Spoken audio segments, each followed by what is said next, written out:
إن الحمد لله نحمده ونستعينه ونستغفره ونعوذ بالله من شرور أنفسنا ومن سيئات أعمالنا من يهده الله فلا مضل له ومن يضلل فلا هادي له وأشهد أن لا إله إلا الله وحده لا شريك له وأشهد أن محمدا عبده ورسوله يا أيها الذين آمنوا اتقوا الله حق تقاته ولا تموتن إلا وأنتم مسلمون يا أيها الناس اتقوا ربكم الذي خلقكم من نفس واحدة وخلق منها زوجها وبث منهما رجالا كثيرا ونساء واتقوا الله الذي تساءلون به والأرحام إن الله كان عليكم رقيبا يا أيها الذين آمنوا اتقوا الله وقولوا قولا سديدا يصلح لكم أعمالكم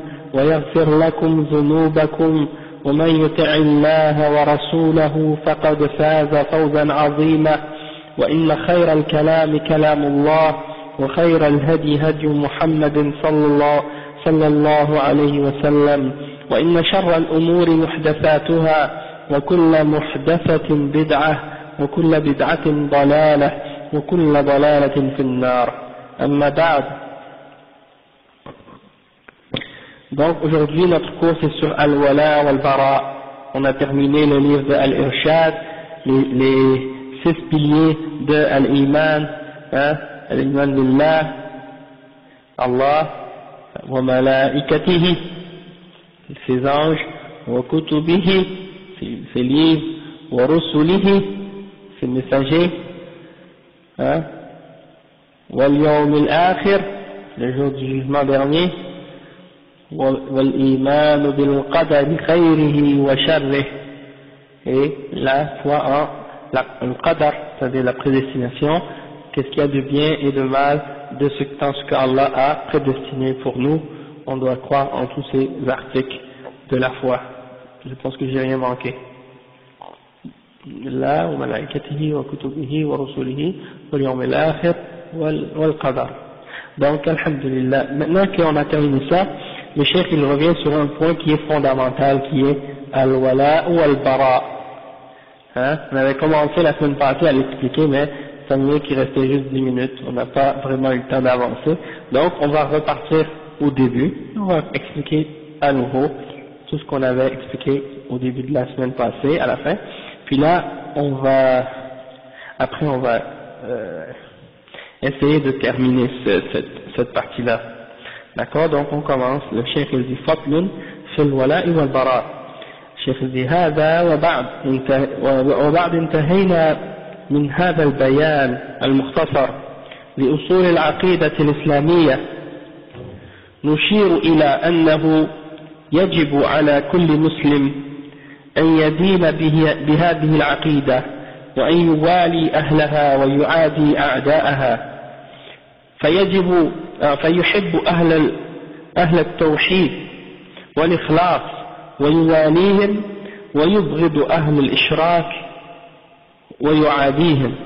Donc le cheikh il dit, maintenant qu'on a terminé d'expliquer ce résumé des fondements de la croyance islamique, on veut montrer maintenant quelque chose qui est obligatoire à chaque musulman, et c'est-à-dire, maintenant qu'on a compris cette aqida, il faut que cette aqida soit implémentée et mis en œuvre, il faut l'appliquer dans nos actions. Et une des façons de l'appliquer dans nos actions, c'est d'appliquer ce fondement-là qui est al-wala wal-bara, c'est-à-dire comme le cheikh il dit, an yuwali ahlaha wa yu'adi a'da'aha, c'est-à-dire les alliés, les gens qui croient en cette aqida qu'on vient d'étudier, il faut s'allier à eux et les prendre comme alliés, et les aimer, et les supporter, et les défendre. Et il faut s'opposer à ceux qui sont ennemis de cette aqida, et les détester, et se séparer d'eux, et s'éloigner d'eux, etc. Donc le cheikh il dit, فَيُحِبُّ أَهْلَ التَّوْحِيدِ وَالْإِخْلَاصِ وَيُوَالِيهِم. Donc tu dois aimer les gens qui appliquent le tawhid, et qui croient au tawhid, et qui croient à l'ikhlas, c'est-à-dire la sincérité de l'adoration, la pureté dans l'adoration, c'est-à-dire qu'elle doit être uniquement pour Allah subhanahu wa ta'ala. Et tu les prends pour alliés, ces gens-là, les croyants, les mu'minines. Et tu détestes les gens qui font le shirk et qui commettent le shirk et qui défendent le shirk et qui aiment le shirk, et tu te mets contre eux et tu les rejettes et tu t'éloignes d'eux, etc. Donc c'est ça al-wala wal-bara, d'aimer ceux que Allah aime et de détester ceux qu'Allah déteste. Non.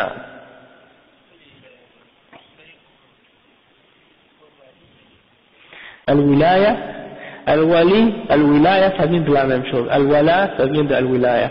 Un wali c'est un allié ou quelqu'un qui est proche d'Allah subhanahu wa ta'ala, qui est rapproché d'Allah subhanahu wa ta'ala, les alliés d'Allah, les amis d'Allah, les rapprochés d'Allah.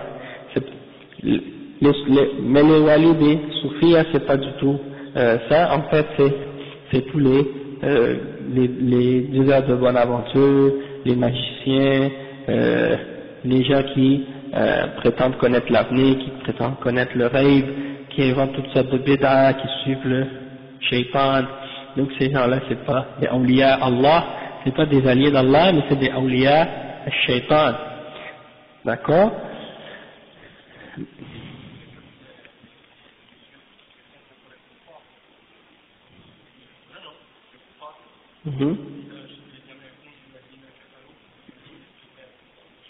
Non. Bah ouais, Allah subhanahu wa ta'ala dit إن الذين كفروا من أهل الكتاب والمشركين في نار جهنم خالدين فيها أبدا أولئك هم شر البرية. Ceux parmi les gens du livre qui ont mécru ainsi que les idolâtres, ils sont dans le feu de l'enfer pour l'éternité. أولئك هم شر البرية, c'est la pire des créatures, ce sont les pires des créatures.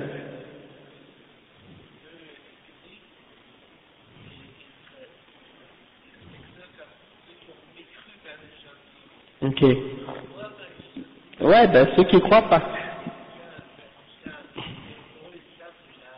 Ouais, on a expliqué la semaine passée qu'il y a deux définitions du mot islam. La signification générale et la signification spécifique, plus particulière. La signification générale, eh ben c'est, ouais, tous les messagers qui sont venus auparavant. Mais cette façon de comprendre la définition de l'islam au sens général, elle était bonne à l'époque des autres messagers, mais depuis que le prophète Mohammed sallallahu alayhi wa sallam est arrivé et qu'il a transmis son message, maintenant il n'y a plus d'excuses pour aucune autre personne, qui soit chrétien ou juif, de continuer à suivre un autre que lui. C'est-à-dire on ne peut pas suivre un autre prophète que le prophète Mohammed sallallahu alayhi wa sallam après que le prophète sallallahu alayhi wa sallam soit venu. Et si quelqu'un prétend suivre un autre messager ou un autre prophète après que le prophète Mohammed sallallahu alayhi wa sallam soit venu et qu'il a entendu parler de lui, donc celui-là c'est un kafir par la suite. Non, exactement. Ouais, c'est comme les deux juifs. Je vous avais raconté cette histoire une fois, parce qu'une fois j'étais à Concordia, à la Moussala de Concordia pour faire la prière, puis il y a deux juifs qui sont venus. Et puis il y a des frères, je ne sais pas si c'est des frères, des musulmans qui les ont invités. Mais eux, c'est des soi-disant ultra-orthodoxes. Ok, ultra-orthodoxes, ils sont contre les zionistes. C'est-à-dire, ils sont contre l'occupation, ils sont contre l'occupation de la Palestine par les Juifs. Mais je sais pourquoi. Mais attends, la chose c'est que ils venaient avec les boudins, puis leurs chapeaux, puis leurs habits noirs, etc., traditionnels, comme les Juifs, avec la barbe et tout. Et là, ils riaient, ils souriaient avec les musulmans comme si rien n'était. Et là, moi, je suis allé leur parler. Je lui ai dit, qu'est-ce que vous faites ici? Et là, ils disent, mais on est avec vous, on est contre les autres juifs qui font ça, on n'est pas d'accord avec eux. Et là, je leur ai dit, ouais, mais est-ce que vous croyez en l'islam? Est-ce que vous acceptez l'islam? J'ai dit, vous devez accepter l'islam. Et là, ils me disaient, oui, on accepte l'islam, on croit en l'islam. J'ai dit, est-ce que vous témoignez de Ashhadu an la ilaha illallah wa Ashhadu anna Muhammad Rasulullah? Ils ont dit, oui, on témoigne, on dit Ashhadu an la ilaha illallah wa Ashhadu anna Muhammad Rasulullah. J'ai dit, dans ce cas-là, pourquoi vous venez pas prier avec nous? Et pourquoi vous gardez vos habits de judaïsme? Maintenant, il dit, mais non, ça c'est de nos traditions. Ça c'est, qu'est-ce qu'on a toujours eu? J'ai dit, ouais, mais c'est pas comme ça. J'ai dit, quand vous dites que vous croyez au prophète Muhammad sallallahu alayhi wa sallam, alors maintenant c'est fini. Vous devez suivre uniquement le prophète Mohammed sallallahu alayhi wa sallam, et vous devez couper vos couettes et enlever vos vêtements noirs, et vous devez, ouais c'est ça, et vous devez changer vos vêtements. Et là, ils ont compris que j'ai compris leur jeu, tu vois. Parce que tu peux pas juste dire Ashhadu an la ilaha illallah ou Ashhadu anna Muhammad Rasulullah, on va dire un hindou devient musulman. Il dit Ashhadu an la ilaha illallah ou Ashhadu anna Muhammad Rasulullah, puis il continue à aller au temple hindou, puis à se prosterner devant les statues de Vishnu ou Brahma ou je sais pas de quelle autre divinité hindoue. Puis il dit oui, je suis musulman, sauf que je continue à adorer les idoles. Ou bien un chrétien qui continue à porter la croix, il dit non, je suis musulman mais je veux garder ma croix parce que c'est ma tradition, c'est ma culture. Ça c'est shirk, tu ne peux pas continuer à faire ça. Donc là, il y a d'autres musulmans qui sont arrivés, qui ont commencé à dire Ya akhi, astaghfirullah, pourquoi tu dois pas l'imposer, tu dois pas le forcer, pourquoi tu lui dis des choses comme ça? Je lui dis subhanallah, je lui ai pas forcé, je lui explique, c'est tout, qu'il doit accepter l'islam, et que s'il veut vraiment être un musulman, et qu'il prétend dire le shahada, il doit respecter les conditions du shahada. Et là il disait la ikrah fi d-din, il n'y a pas de compulsion, il n'y a pas de contrainte dans la religion. Je dis oui, mais c'est pas comme ça que tu dois comprendre ce verset. Ça ne veut pas dire ça. Moi, est-ce que j'ai pris une arme et je l'ai forcé à rentrer dans l'islam pour que je l'ai contraint? Non, je lui ai seulement expliqué les règles de l'islam. Donc il n'y a pas de contrainte. C'est quoi et où la contrainte? Eux, ils pensent que le fait d'inviter un kafir à l'islam puis de lui dire deviens musulman, ça c'est une contrainte. La contrainte, c'est pas ça. En tout cas, ça a terminé que, mais eux, ils ont compris, tu vois. C'est-à-dire, ils ont vu que, ouais, les deux juifs, ils ont compris que je savais qu'est-ce qu'ils faisaient, que j'ai compris. Ils disent, c'est pas parce que vous êtes contre les autres juifs que vous êtes en accord avec l'islam, que nous on est en accord avec vous. Vous devez respecter Allah, respecter son messager, accepter l'islam sincèrement, puis après, c'est une autre histoire, l'histoire de qu'est-ce que les autres juifs font, les zionistes ou les non-zionistes, on s'en fout. Nous c'est qu'est-ce qui compte entre vous et nous c'est l'islam qui nous sépare. C'est tout. Si vous acceptez l'islam, vous êtes nos frères. C'est fini. Hein? C'est pas autre chose que ça. En tout cas, Allah musta'an.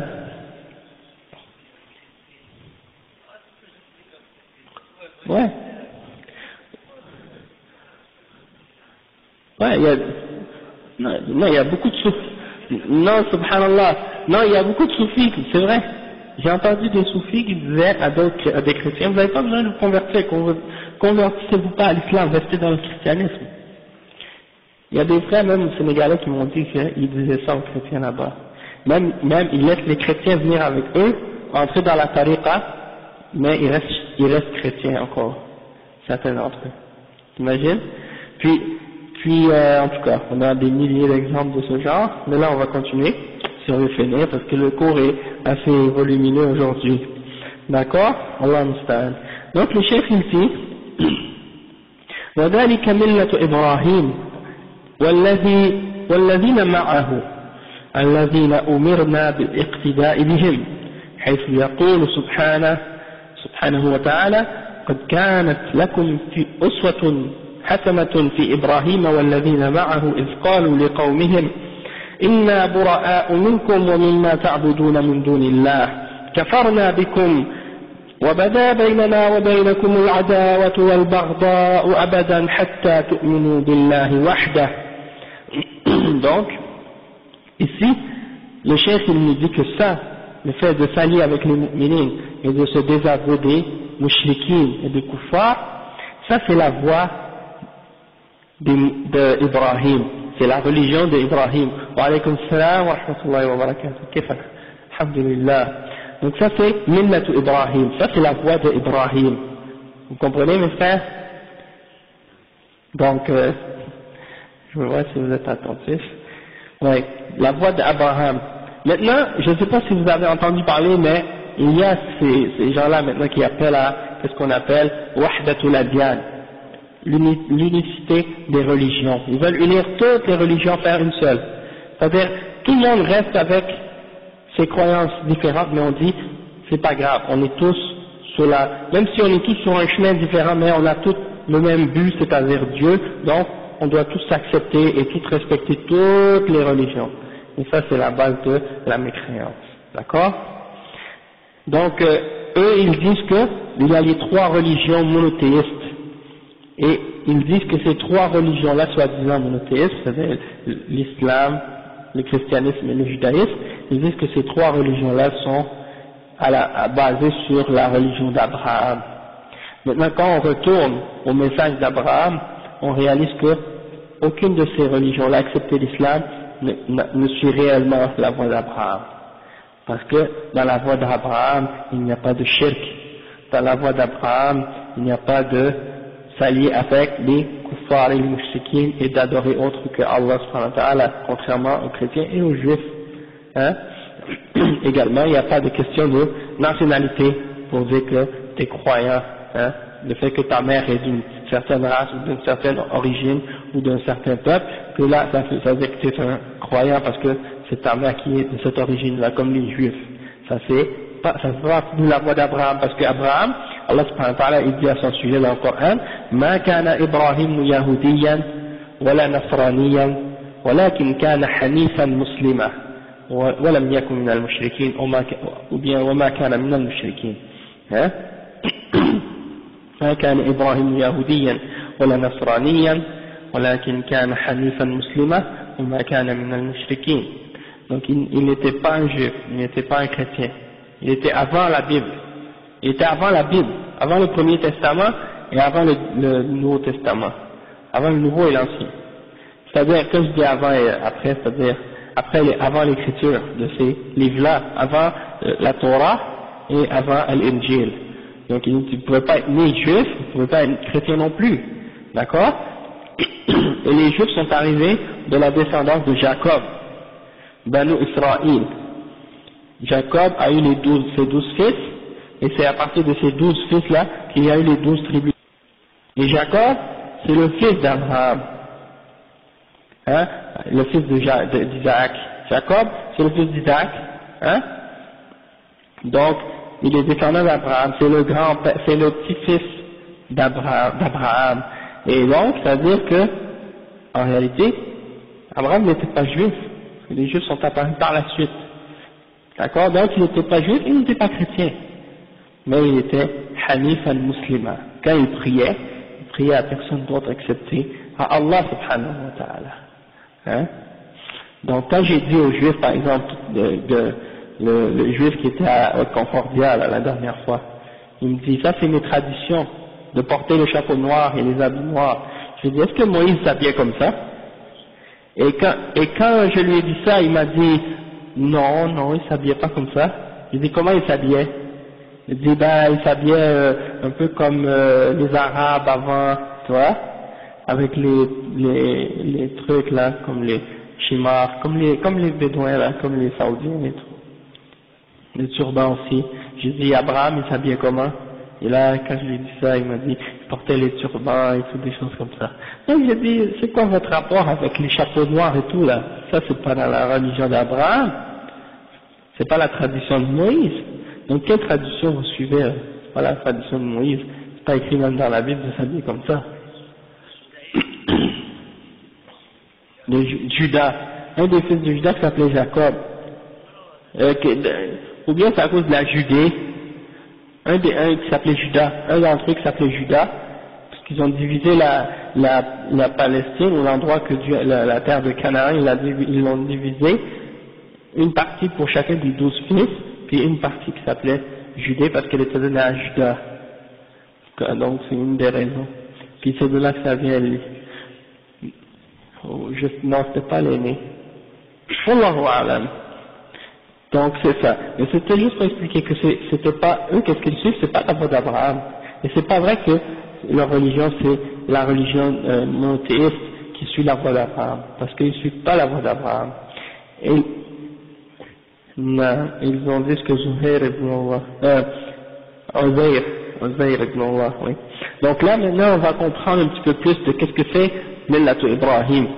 Allah subhanahu wa ta'ala, il a dit dans le Coran à propos d'Abraham, il dit, il y avait certes un bon exemple à suivre dans Abraham et en ceux qui ont cru avec lui. ceux qui étaient avec lui. Lorsqu'ils ont dit à leur peuple, nous nous désavouons de vous et de ce que vous adorez en dehors d'Allah, et nous vous rejetons, nous ne croyons pas en vous, nous vous rejetons, et entre vous et nous, il y a une animosité et une haine qui est commencée et qui va durer jusqu'à ce que vous croyiez en Allah seul. Donc ils ont déclaré aux idolâtres, aux shrikin de leur peuple, c'est-à-dire Abraham, et ceux qui ont cru avec lui, ils ont déclaré qu'ils avaient de la haine et de l'animosité contre les gens qui adorent autre que Allah. Et que cette haine et cette animosité, elle n'est pas basée sur une chose matérielle ou pour les choses de la dunya, elle est uniquement basée sur la foi et sur la croyance en Allah subhanahu wa ta'ala. Donc si ces gens-là acceptent la foi en Allah, cette haine et cette animosité disparaît, elle s'en va, parce qu'elle est basée sur le fait que ces gens-là ont rejeté la foi. Et s'ils acceptent la foi, ils deviennent nos frères. Donc ça c'est clair. Donc ça c'est un verset dans lequel on voit clairement l'exemple d'Abraham. Et même, étant donné que le prophète Mohammed sallallahu alayhi wa sallam, il était sur cette même voie que la voie d'Abraham, comme les autres messagers d'Allah, eh bien il a confirmé cette explication-là, même dans l'islam. Donc Allah subhanahu wa ta'ala, le cheikh il dit, وهو من دين محمد عليه الصلاة والسلام قال تعالى يا أيها الذين آمنوا لا تتخذوا اليهود والنصارى أولياء بعضهم أولياء بعض ومن يتولهم منكم فإنه منهم إن الله لا يهدي القوم الظالمين. Donc ça fait partie de la religion de Muhammad sallallahu alayhi wa sallam également, de se désavouer des mushrikins et du shirk. Donc il mentionne le verset dans lequel Allah subhanahu wa ta'ala dit « Oh les croyants, ne prenez pas les juifs et les chrétiens comme des alliés, ce sont des alliés les uns des autres, et celui d'entre vous qui les prend pour alliés, alors il est un des leurs, فَإِنَّهُ مِنْهُمْ. Et Allah subhanahu wa ta'ala ne guide pas les peuples injustes. Et le cheikh il dit وَهَذِهِ في تحريم موالاة أهل الكتاب خصوصا. Donc ce verset-là, c'est une interdiction de prendre pour alliés les juifs et les chrétiens en particulier. Mais il y a d'autres versets qui sont généraux, c'est-à-dire qui interdisent de prendre pour alliés les kuffars en général, non seulement les juifs et les chrétiens. Attends, laisse-moi juste compléter. Le verset c'est Ya ayyuhalladhina amanu la tattakhidhu aduwwi wa aduwwakum awliya. Oh les croyants, ne prenez pas mon ennemi et votre ennemi comme alliés. Puis il y a des clarifications qui vont venir par la suite pour clarifier des petits détails à ce sujet-là. Donc on va laisser les questions pour plus tard pour qu'on puisse essayer d'avancer le plus loin possible. Cheikh dit bal laqad harrama Allahu 'ala al-mu'min wa 'ala al-kuffar. Allah subhanahu wa ta'ala a interdit aux croyants de s'allier aux kuffars. ولو كان أقرب الناس إليه نسبا. Même si ce sont les gens qui sont plus proches parmi les parents de cette personne. D'accord? Même si c'est ton père ou ton frère ou autre parmi tes parentés. يا أيها الذين آمنوا لا تتخذوا آباءكم وإخوانكم أولياء إن استحبوا الكفر على الإيمان ومن يتولهم منكم فأولئك هم الظالمون. Ô les croyants, ne prenez pas vos pères et vos frères comme alliés s'ils préfèrent la mécréance à la foi. ومن يتولهم منكم فأولئك هم الظالمون. Et ceux d'entre vous qui les prennent pour alliés, voilà les injustes. Ce sont ceux-là les injustes. Allah subhanahu wa ta'ala dit également, قال تعالى لا تجد قوما يؤمنون بالله واليوم الآخر يوادون من حاد الله ورسوله ولو كانوا آباءهم أو أبناءهم أو إخوانهم أو عشيرتهم. Donc Allah subhanahu wa ta'ala dit encore dans Surat al-Mujadala, tu ne trouveras pas un peuple qui croit en Allah et au jour dernier, qui prennent ou qui aiment et qui offrent leur amitié à ceux qui s'opposent à Allah et à son messager, fussent-ils leur père, leur fils ou leur frère ou leurs proches. C'est-à-dire même si c'est ton père, même si c'est ton frère, même si c'est ta famille proche, ta parenté, ta tribu, S'ils s'opposent à Allah et à son messager, tu ne dois pas les aimer, tu ne dois pas leur offrir ton amitié.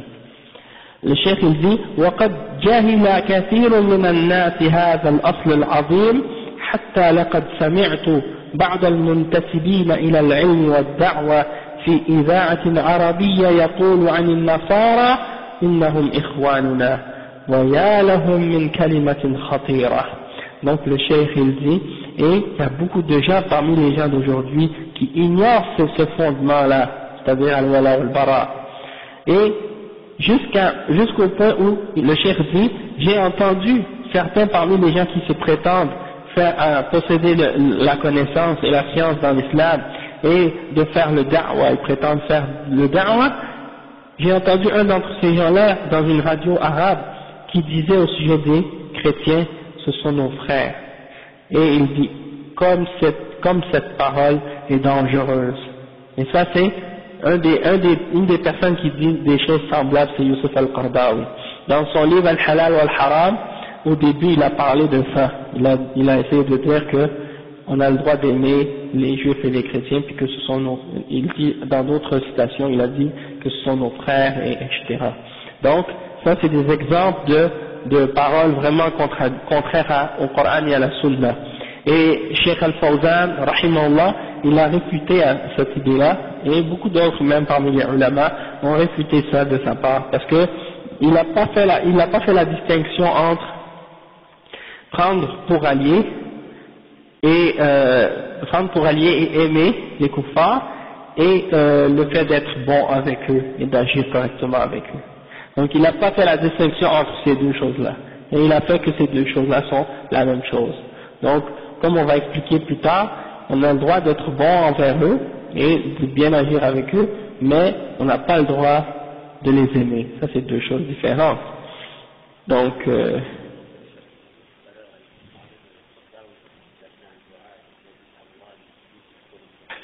qu'Allah brise la colonne vertébrale. Comment il dit en arabe? Ouais, يقسم ظهره ou quelque chose comme ça peut-être. Et naam, Cheikh Muqbil, rahimahullah. Ah oui, il a fait 4 cassettes, le Cheikh Muqbil, contre Youssef al-Qaradawi. Et il l'a appelé Iskat al-Kalb al-Awi. Ça veut dire faire taire le chien qui jappe. Youssef al-Qaradawi. Et 4 cassettes. Subhanallah. Et à chaque fois qu'il dit son nom, il dit La barakallahu fi. C'est-à-dire qu'Allah ne le bénisse pas. Il était dur contre. Ah non, il dit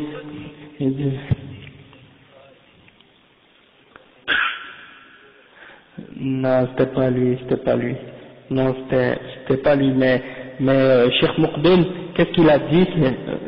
Wallahu a'lam, il s'est basé sur un verset dans le Coran. Le verset qui dit وَاتْلُ عَلَيْهِمْ نَبَأُ الَّذِي آتَيْنَاهُ آيَاتِنَا فَانْسَلَخَ مِنْهَا فَأَتْبَعَهُ الشَّيْطَانُ فَكَانَ مِنَ الْغَاوِينَ وَلَوْ شِئْنَا لَرَفَعْنَاهُ بِهَا وَلَكِنَّهُ أَخْلَدَ إِلَى الْأَرْضِ وَاتَّبَعَ هَوَاهُ فَمَثَلُهُ كَمَثَلِ الْكَلْبِ إِنْ تَحْمِلْ عَلَيْهِ يَلْهَثْ أَوْ تَتْرُكْهُ يَلْهَث.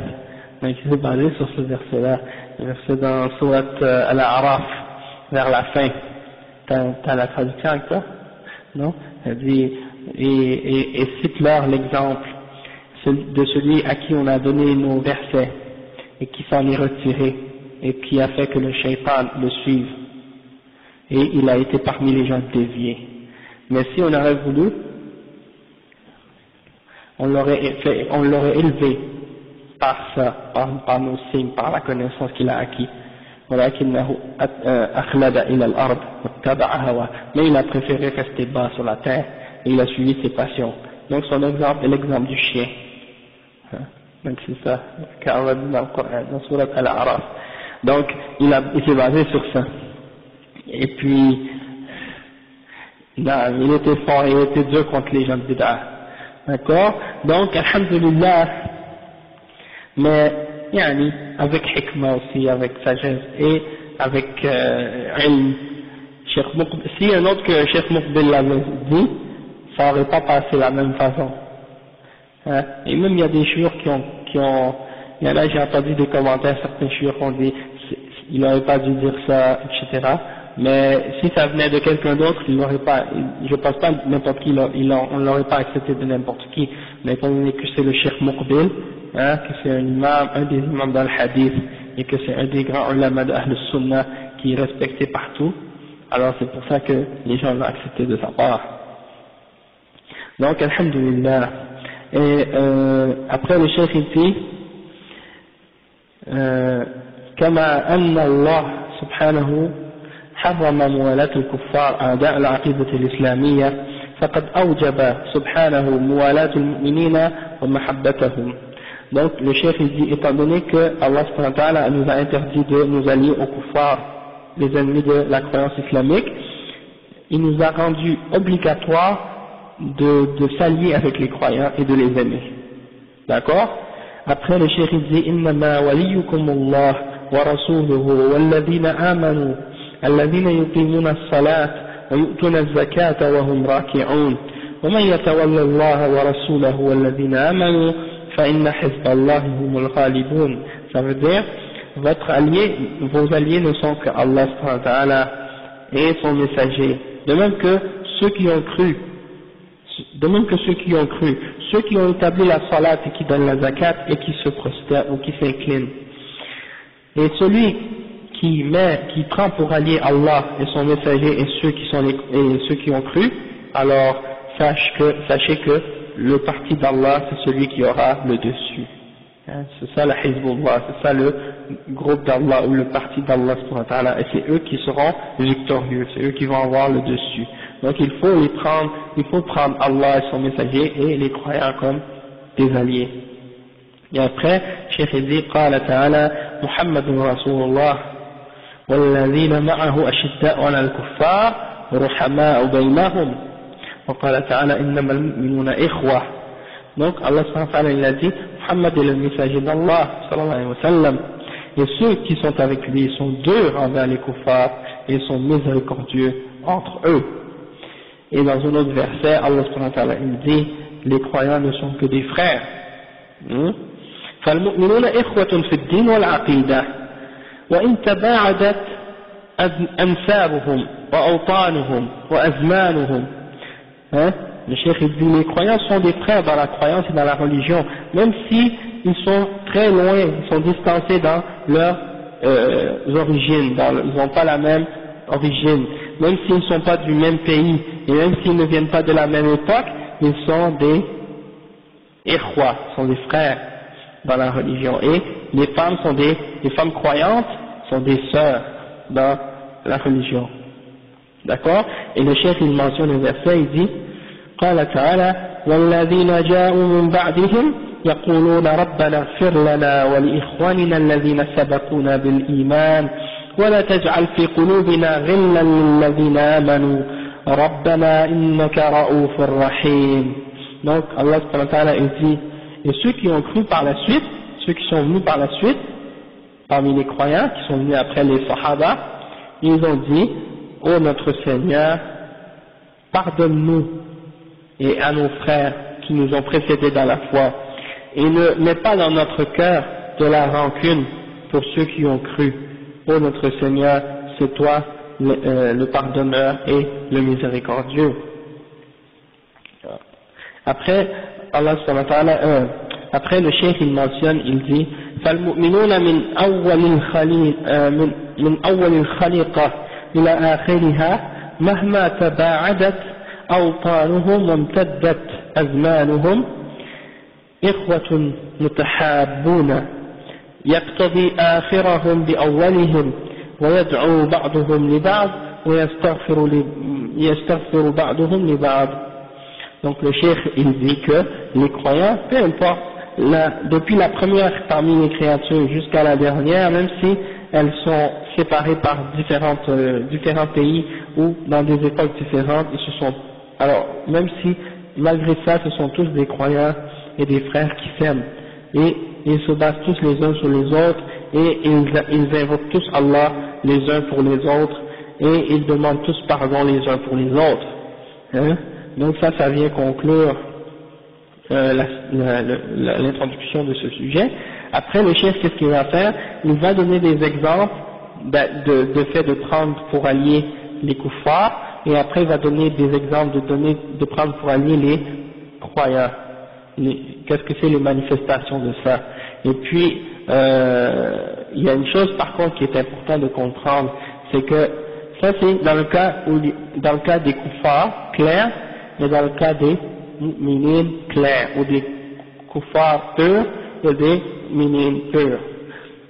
Par contre, si parmi les musulmans, il y en a qui ont la foi mais qui ont des péchés, ou qui ont des bid'ah, ou qui ont de l'hypocrisie, alors la façon dont on s'allie avec ces musulmans-là, qui ont du bien et du mal mélangé, ça change.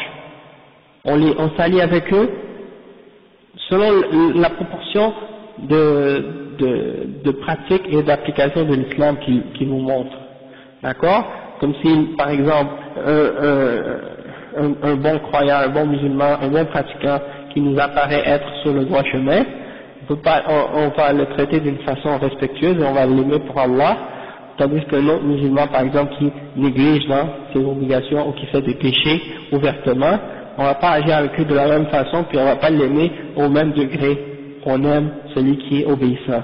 La même chose aussi, celui, par exemple, qui est mubtadi', qui est un innovateur.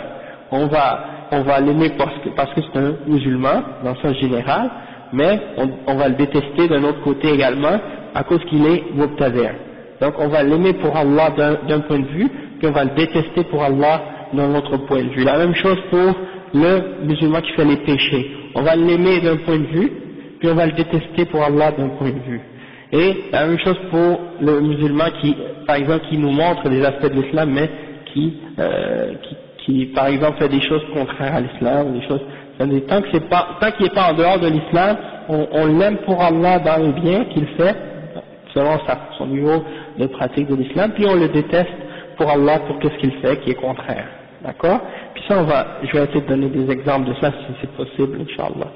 Donc le cheikh il dit وَلِلْوَلَاءِ وَالْبَرَاءِ مَظَاهِرْ تَدُلُّ عَلَيْهِمَا. Donc il dit qu'il y a des signes, il y a des choses qui démontrent qu'on s'allie, qu'on applique le al-wala wal-bara dans la pratique, et qu'on s'allie aux mu'minines et qu'on s'oppose aux kafirin. Et parmi ces signes-là, on va donner des exemples. Donc le cheikh il donne pour al-bara 10 exemples. On va essayer d'aller vite pour essayer de passer le plus vite possible sur les exemples, puis après ça donner l'exemple pour al-wala, c'est-à-dire de s'allier aux croyants. Cheikh il dit mazahir muwalat al-kuffar. C'est quoi les signes qu'on s'est allié aux kuffar? Là il donne des exemples d'alliance avec les kuffar, c'est-à-dire que c'est une contradiction avec l'islam. Cheikh il dit فمن مظاهر موالاة الكفار الأول التشبه بهم في الملبس والكلام وغيرهما، لأن التشبه بهم في المجلس والكلام وغيرهما يدل على محبة المتشبه للمتشبه به، ولهذا قال النبي صلى الله عليه وسلم من تشبه بقوم فهو منهم، فيحرم التشبه بالكفار فيما هو من خصائصهم ومن عاداتهم وعباداتهم وسمتهم وأخلاقهم كحلق اللحى وإطالة الشوارب والرطانة بلغتهم إلا عند الحاجة وفي هيئة اللباس والأكل والشرب وغير ذلك. Donc le cheikh dit que premièrement parmi les manifestations de s'allier avec les kuffars, il y a qu'on essaie de leur ressembler dans notre habillement, dans notre parole et d'autres exemples de ce genre. Donc le cheikh il dit le fait d'essayer de leur ressembler dans notre façon de s'habiller, hein, et par exemple d'essayer de les imiter par exemple dans qu'est-ce qui fait partie de leurs habillements particuliers ou de leur mode particulière, et de parler comme eux, hein, comme par exemple tu essaies de les imiter dans leur façon de parler parce que tu les admires, parce que tu aimes leur façon de parler par exemple, hein. Par exemple, on peut parler français, mais si par exemple on parle français, puis on essaie d'imiter une façon particulière, un accent particulier parce qu'on admire un certain groupe, hein. Je vous donne un exemple. Quelqu'un qui aime le rap commence à parler un peu comme les hip-hop, comme les b-boys, hein, commence à suivre leur méthode et tout, ça peut démontrer une sorte de ressemblance à un groupe de personnes. Et bien c'est la même chose. Dans les pays musulmans, il y a des musulmans qui parlent arabe, sont arabes, on va dire, ils sont arabophones, ou autre langue de leur pays, et puis ils essaient absolument d'apprendre l'anglais pour essayer de se montrer fiers, pour essayer de s'élever, hein, d'essayer d'imiter les Anglais, puis de vivre à leur façon, puis de suivre leur méthode. Ou les Français, c'est la même chose. Ils prennent l'accent des Français, ils vivent à la française, hein, le mode de vie des Français, ils prennent leur attitude et tout ça. Donc ça, c'est une forme de tashabbuh. Donc le cheikh il dit, ça veut dire de ressemblance. Et le cheikh il dit que lorsque quelqu'un essaie d'imiter quelqu'un, et de suivre l'exemple de quelqu'un, ça montre qu'il a de l'amour pour cette personne à qui il essaie de ressembler. Parce qu'en général, quand tu essaies d'imiter quelqu'un, c'est parce que tu l'aimes, parce que tu l'admires, parce que tu as du respect pour cette personne. Tu ne vas jamais essayer d'imiter quelqu'un que tu méprises ou que tu regardes comme étant quelqu'un de bas ou de moins important. Hein? En général, quelqu'un qui imite quelqu'un, c'est quelqu'un il imite quelqu'un qu'il aime et qu'il respecte. Donc le chef il a dit Man tashabbaha biqawmin fahuwa minhum, celui qui imite un peuple alors il en fait partie de ce peuple. Donc c'est interdit d'imiter les kuffars dans ce qui leur est particulier, dans leur tradition, dans leur adoration, dans leurs signes, dans leurs apparences, et dans leurs caractéristiques et leur caractère, leur personnalité également. Comme par exemple, c'est interdit de raser la barbe pour imiter aux kuffars, l'imitation des kuffars. De se raser la barbe, c'est une imitation des kuffars, ok? Inch'Allah, on va peut-être, Inch'Allah. Inch'Allah. Le chef dit, wal akl wa shurb wa ghayri dhalik. Hein, c'est-à-dire essayer de les imiter dans leur façon de manger, leur façon de boire. Et il dit aussi de parler dans leur langue lorsqu'il n'y a pas de nécessité. C'est-à-dire de parler dans la langue des kuffars lorsqu'il n'y a aucune nécessité. C'est avec les musulmans, dans un pays arabe, il y a deux musulmans qui se parlent ensemble, qui sont arabes, et ils se parlent en anglais entre eux, pour montrer qu'ils sont plus évolués ou civilisés, soi-disant. D'accord? Ça c'est un exemple de tashabbuh bil kuffar, et ça c'est haram, parce que ça montre un complexe d'infériorité, et ça montre que tu as un respect pour ces gens-là, alors que ce sont des kuffars. Le cheikh il dit, donc on ne doit pas les suivre dans ces exemples-là. Et puis, c'est triste de voir aujourd'hui comment les musulmans ont suivi les kuffars, surtout dans l'exemple de le rasage de la barbe. Ok? Déjà que le prophète sallallahu alayhi wa sallam a dit qussu shawarib wa'fu anil liha, coupez vos moustaches et laissez pousser votre barbe, laissez-la pousser, laissez-la pousser. Eux, qu'est-ce qu'ils font? Ils font le contraire. On dirait qu'ils laissent pousser leur moustache et qu'ils rasent la barbe. Ils font le contraire. La plupart des Arabes, c'est ce qu'ils font. Les Majous, c'est ça, les Majous, ils laissent pousser une grosse moustache et qu'ils rasent la barbe. Et le prophète sallallahu alayhi wa sallam a dit U'fu 'anil liha wa qassu ash-shawarib khalifu al-majous. Distinguez-vous des Majous, faites le contraire de ces gens-là.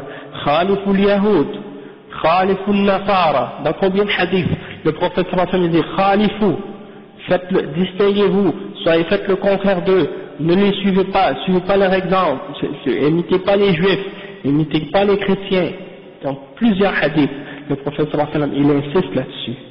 Hein? Et il y en a un ignorant ou un autre sot là qui va arriver et qui va dire ah mais aujourd'hui il y a des juifs qui laissent leur barbe donc on doit la couper. Non, s'ils suivent, s'ils sont en accord avec quelque chose qui est dans l'accord avec la sunna, hein, dans ce cas-là on ne va pas les contredire dans la sunna. s'ils suivent l'exemple du prophète sallallahu alayhi wa sallam, c'est une chose qui est en accord avec l'islam, on va pas contredire le prophète sallallahu alayhi wa sallam parce qu'ils suivent le bon exemple. Non, au contraire. Il y a des ignorants qui pensent comme ça. Écoute, ouais, ils taillent pas la moustache. Et il y a un autre argument aussi, c'est que c'est une petite minorité parmi les juifs qui laissent leur barbe en réalité. La plupart des juifs, ils se rasent. Et aussi, les chrétiens, la même chose. Regardez les prêtres chrétiens. La plupart, ils rasent la barbe. Exactement. Un frère, il disait quoi?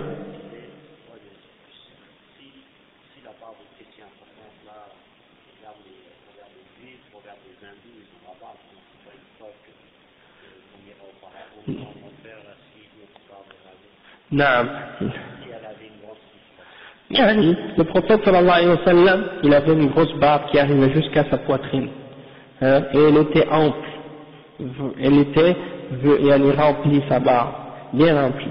Et les sahaba, ils étaient fiers de laisser leur barbe. Et ça fait partie de l'exemple du prophète sallallahu alayhi wa sallam. Et ça fait partie de la fitra. Ça fait partie de la fitra. Parce que le prophète sallallahu alayhi wa sallam l'a mentionné parmi les caractéristiques de la fitra, c'est-à-dire de la nature humaine et de la nature de l'islam. Hein. Et c'est comme ça qu'Allah a créé l'homme. Comme il a créé par exemple le lion avec sa crinière pour la distinguer de la femelle, il a créé l'homme avec une barbe pour le distinguer de la femelle également.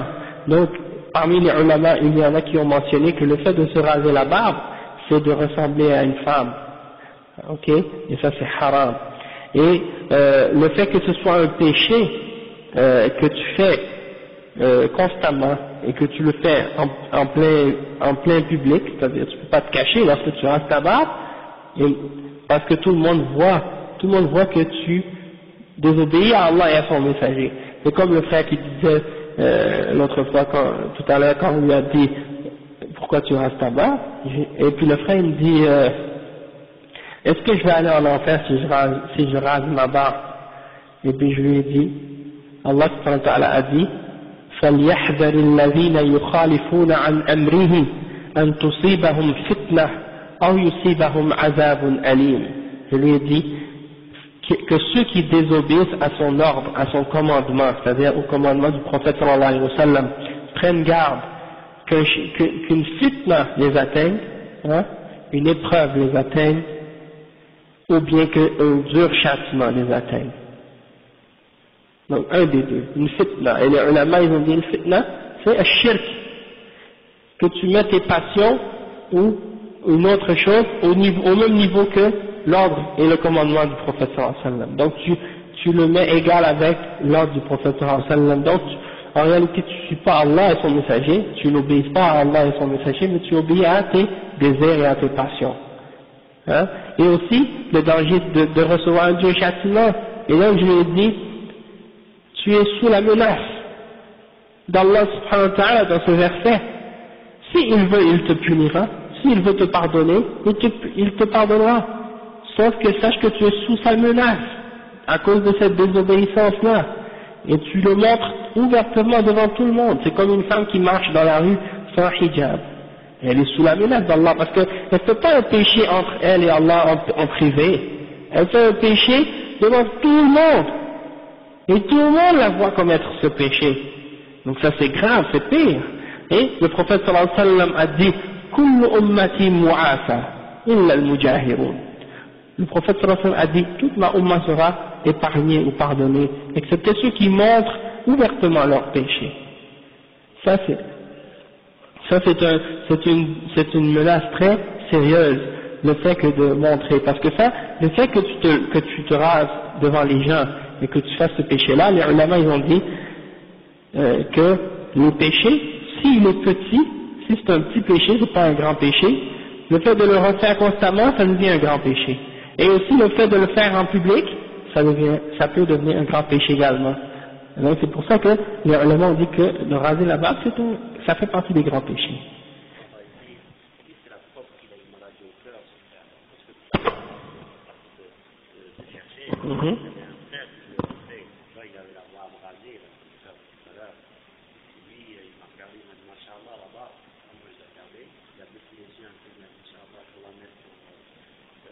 Mhm. Alhamdulillah. Non mais on n'a pas besoin de mentionner qui c'était, mais c'est juste qu'on a eu une petite histoire tout à l'heure avec un frère qui malheureusement qui a laissé sa barbe, qui n'a pas voulu laisser sa barbe et qui s'est rempli d'orgueil lorsqu'on a mentionné qu'il devait laisser sa barbe. Le shaitan est monté sur lui et puis ça y est, khalas. Il a perdu le contrôle de lui-même.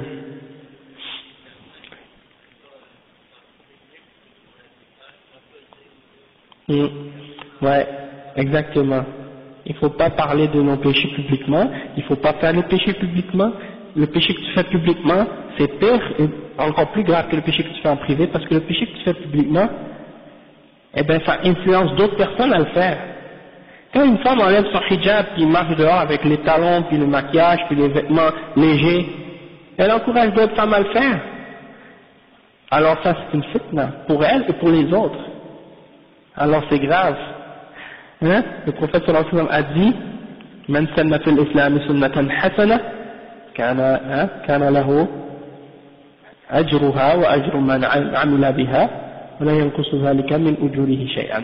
Celui qui fait dans l'islam une bonne action, il aura la récompense de cette bonne action-là et la récompense de celui qui l'a suivi sans que ça diminue rien de ses bonnes actions.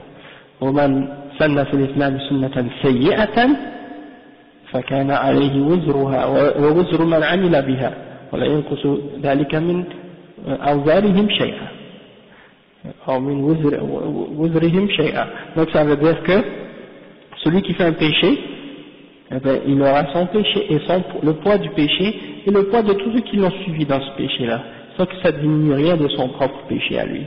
Donc toi tu le fais, un autre te voit, il a la foi faible, il le fait, il te suit, et l'autre il te suit, et ça continue comme ça.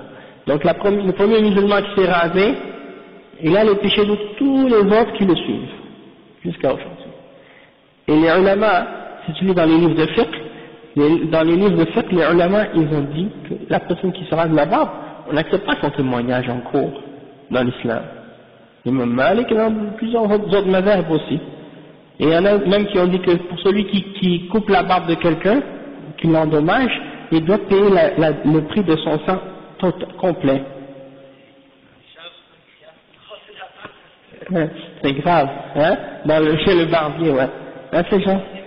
Il y en a chez des barbiers, le musulman barbier, le musulman qui coupe les cheveux, il n'a pas le droit de raser la barbe des gens. Même si le client rentre, il dit je veux raser ma barbe, il n'a pas le droit de lui raser. Il n'a pas le droit, c'est haram de raser la barbe. Même s'il dit que c'est son travail, s'il le fait, il a un péché pour le faire.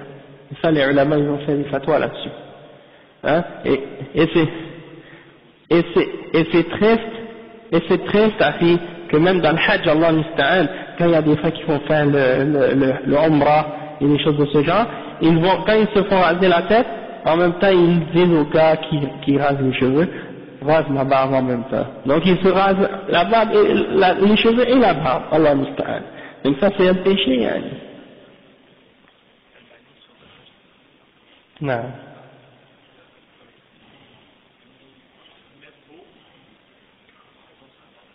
Ouais, même le Cheikh Al-Albani, il a mentionné dans son livre Adab al-Zafaf que quand certains musulmans se marient, le jour de la fête ou des noces, pour se faire beau, soi-disant, ils se rasent, parce que pour eux, ils ont pris cette notion-là des kuffars, que pour être beau, il faut être bien rasé, puis que si on n'est pas bien rasé, on est laid.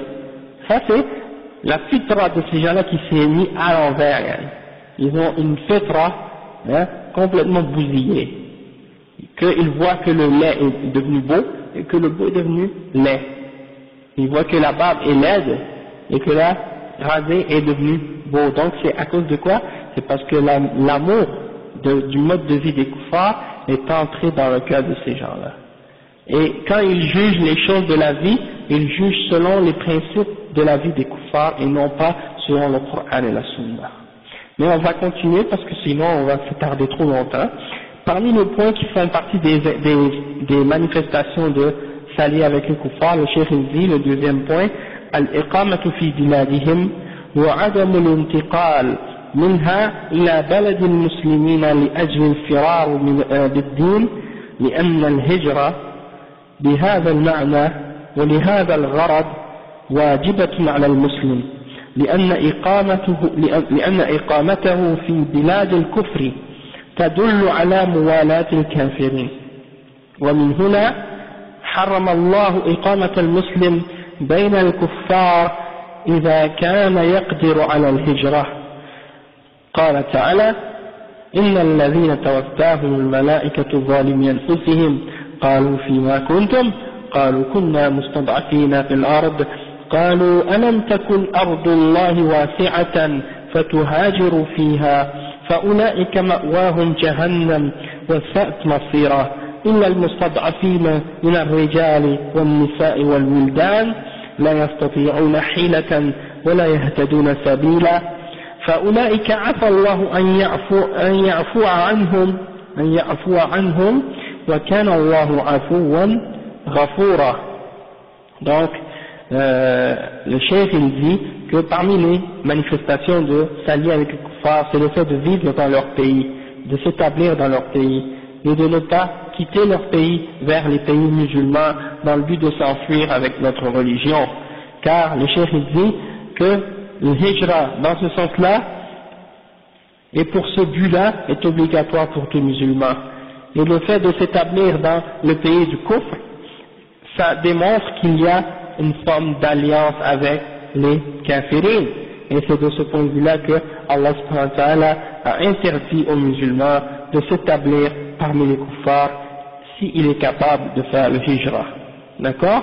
C'est-à-dire d'émigrer. Le cheikh il mentionne un verset dans lequel, dans Surah An-Nisa, le verset 97-99, wa alaykum salam wa rahmatullahi wa barakatuh. Le cheikh il mentionne le verset dans lequel Allah subhanahu wa ta'ala dit ceux que les anges prennent leurs armes alors qu'ils se sont fait de l'injustice à eux-mêmes, hein, et les anges demandent à ces armes-là où est-ce que vous en étiez et dans votre religion, yani, où est-ce que vous en étiez, et ils disent nous étions faibles sur la terre. Alors les anges diront est-ce que la terre d'Allah n'était pas assez vaste pour que vous soyez capable d'émigrer, hein, ça veut dire d'émigrer, de quitter l'endroit où vous étiez pour aller vers l'endroit où vous êtes capable d'adorer Allah subhanahu wa ta'ala. Donc après le verset ça dit فَأُولَٰئِكَ مَأْوَاهُمْ جَهَنَّمْ, et ceux-là leur destination sera l'enfer. Et quelle mauvaise destination, sauf ceux qui ont été faibles, sauf ceux qui sont faibles parmi les hommes et les femmes et les enfants et qui ne trouvent pas le chemin et qui n'ont pas les moyens de faire le hijra. Donc pour eux c'est pas obligatoire tant qu'ils aient la capacité. Et Allah subhanahu wa ta'ala dit fa'ulaika, hein, ceux-là, il se peut que Allah subhanahu wa ta'ala leur fasse indulgence, et Allah subhanahu wa ta'ala est indulgent et pardonneur. Après le cheikh il dit فلم يعذر الله في الإقامة في بلاد الكفار إلا المستضعفين الذين لا يستطيعون الهجرة وكذلك من كان في إقامته مصلحة دينية كالدعوة إلى الله ونشر الإسلام في بلادهم. Donc le cheikh il dit que Allah n'a excusé personne dans la question de l'émigration des pays de Koufar, c'est-à-dire Allah n'a pas excusé personne de s'établir dans les pays des Koufars, excepté les gens qui sont faibles et qui ne sont pas capables de faire le hijra parce qu'ils n'ont pas les moyens peut-être, ou qui sont par exemple dans les pays des Koufars pour un bienfait, pour une question qui est bénéfique pour les musulmans, quelque chose qui est bénéfique pour les musulmans, comme par exemple qui viennent faire du commerce et qui retournent, ou qui viennent étudier quelque chose que les musulmans, une science dont les musulmans ont besoin puis qui retournent dans leur pays, ou bien par exemple aussi dans le fait qu'on vient pour faire le da'wah et pour appeler les kuffars à l'islam. Ça c'est quelque chose qui est recommandé, d'accord. Ça c'est quelque chose qui est dans ces cas-là c'est permis. Donc on va continuer et En fait, peut-être pour mentionner un point en passant, c'est que les ulama ils ont expliqué que le musulman, il doit faire le hijra, il doit quitter le pays des kuffars pour aller vivre chez les musulmans, s'il est capable. Puis, et il y a des cas où c'est permis de venir pour certaines raisons, comme j'ai mentionné, soit pour prendre un savoir, soit pour faire le da'wah à l'islam, des choses de ce genre. Par contre, ou pour une maladie, pour venir se faire traiter. Mais si on va dire que tu n'es pas capable d'appliquer ta religion, de montrer que tu es musulman et d'appliquer ouvertement ta religion en toute liberté, dans ce cas-là, ça devient obligatoire de quitter. Ouais, c'est ça. En France aujourd'hui, ça devient de plus en plus dur pour un musulman d'appliquer ouvertement sa religion. Hein? Il y a des contraintes incroyables contre l'islam et les musulmans maintenant. Donc, si ça continue comme ça, ça va devenir obligatoire pour les musulmans, si ce ne l'est pas déjà, de quitter ce pays-là pour aller ailleurs dans un pays musulman.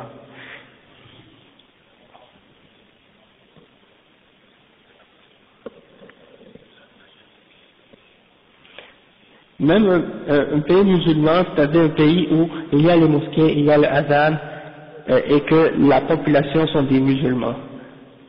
Même s'ils n'appliquent pas toute la charia, tous les aspects de la charia. Parce que le pays musulman, c'est un pays où il y a les mosquées, il y a l'adhan, et il y a les musulmans, et les cimetières, les gens sont enterrés selon l'islam, et le mariage, et tout le système de la vie sociale, en général, est basé sur l'islam depuis des siècles. D'accord? Ça, c'est des pays musulmans. Mais est-ce qu'ils appliquent les règles de la charia? Plus ils en appliquent, mieux c'est. Mais est-ce qu'ils appliquent des règles qui sont contraires à l'islam? Si c'est le cas, eh ben, il faut, dans ce cas-là, voir à ce que ces lois-là soient changées s'ils sont contraires à l'islam, graduellement, avec le ilm, avec le da'wah, avec le temps, avec la sagesse. Hein?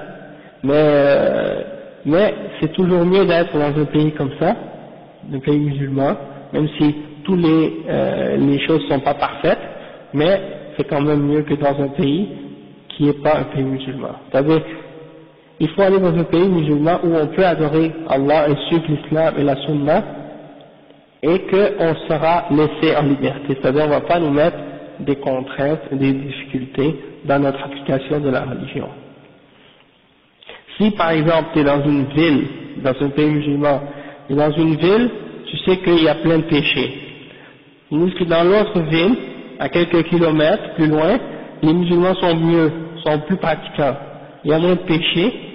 Donc c'est bien dans ce cas-là de faire le hijra de cette ville pour aller à une autre ville. Parce que le hijra c'est quoi?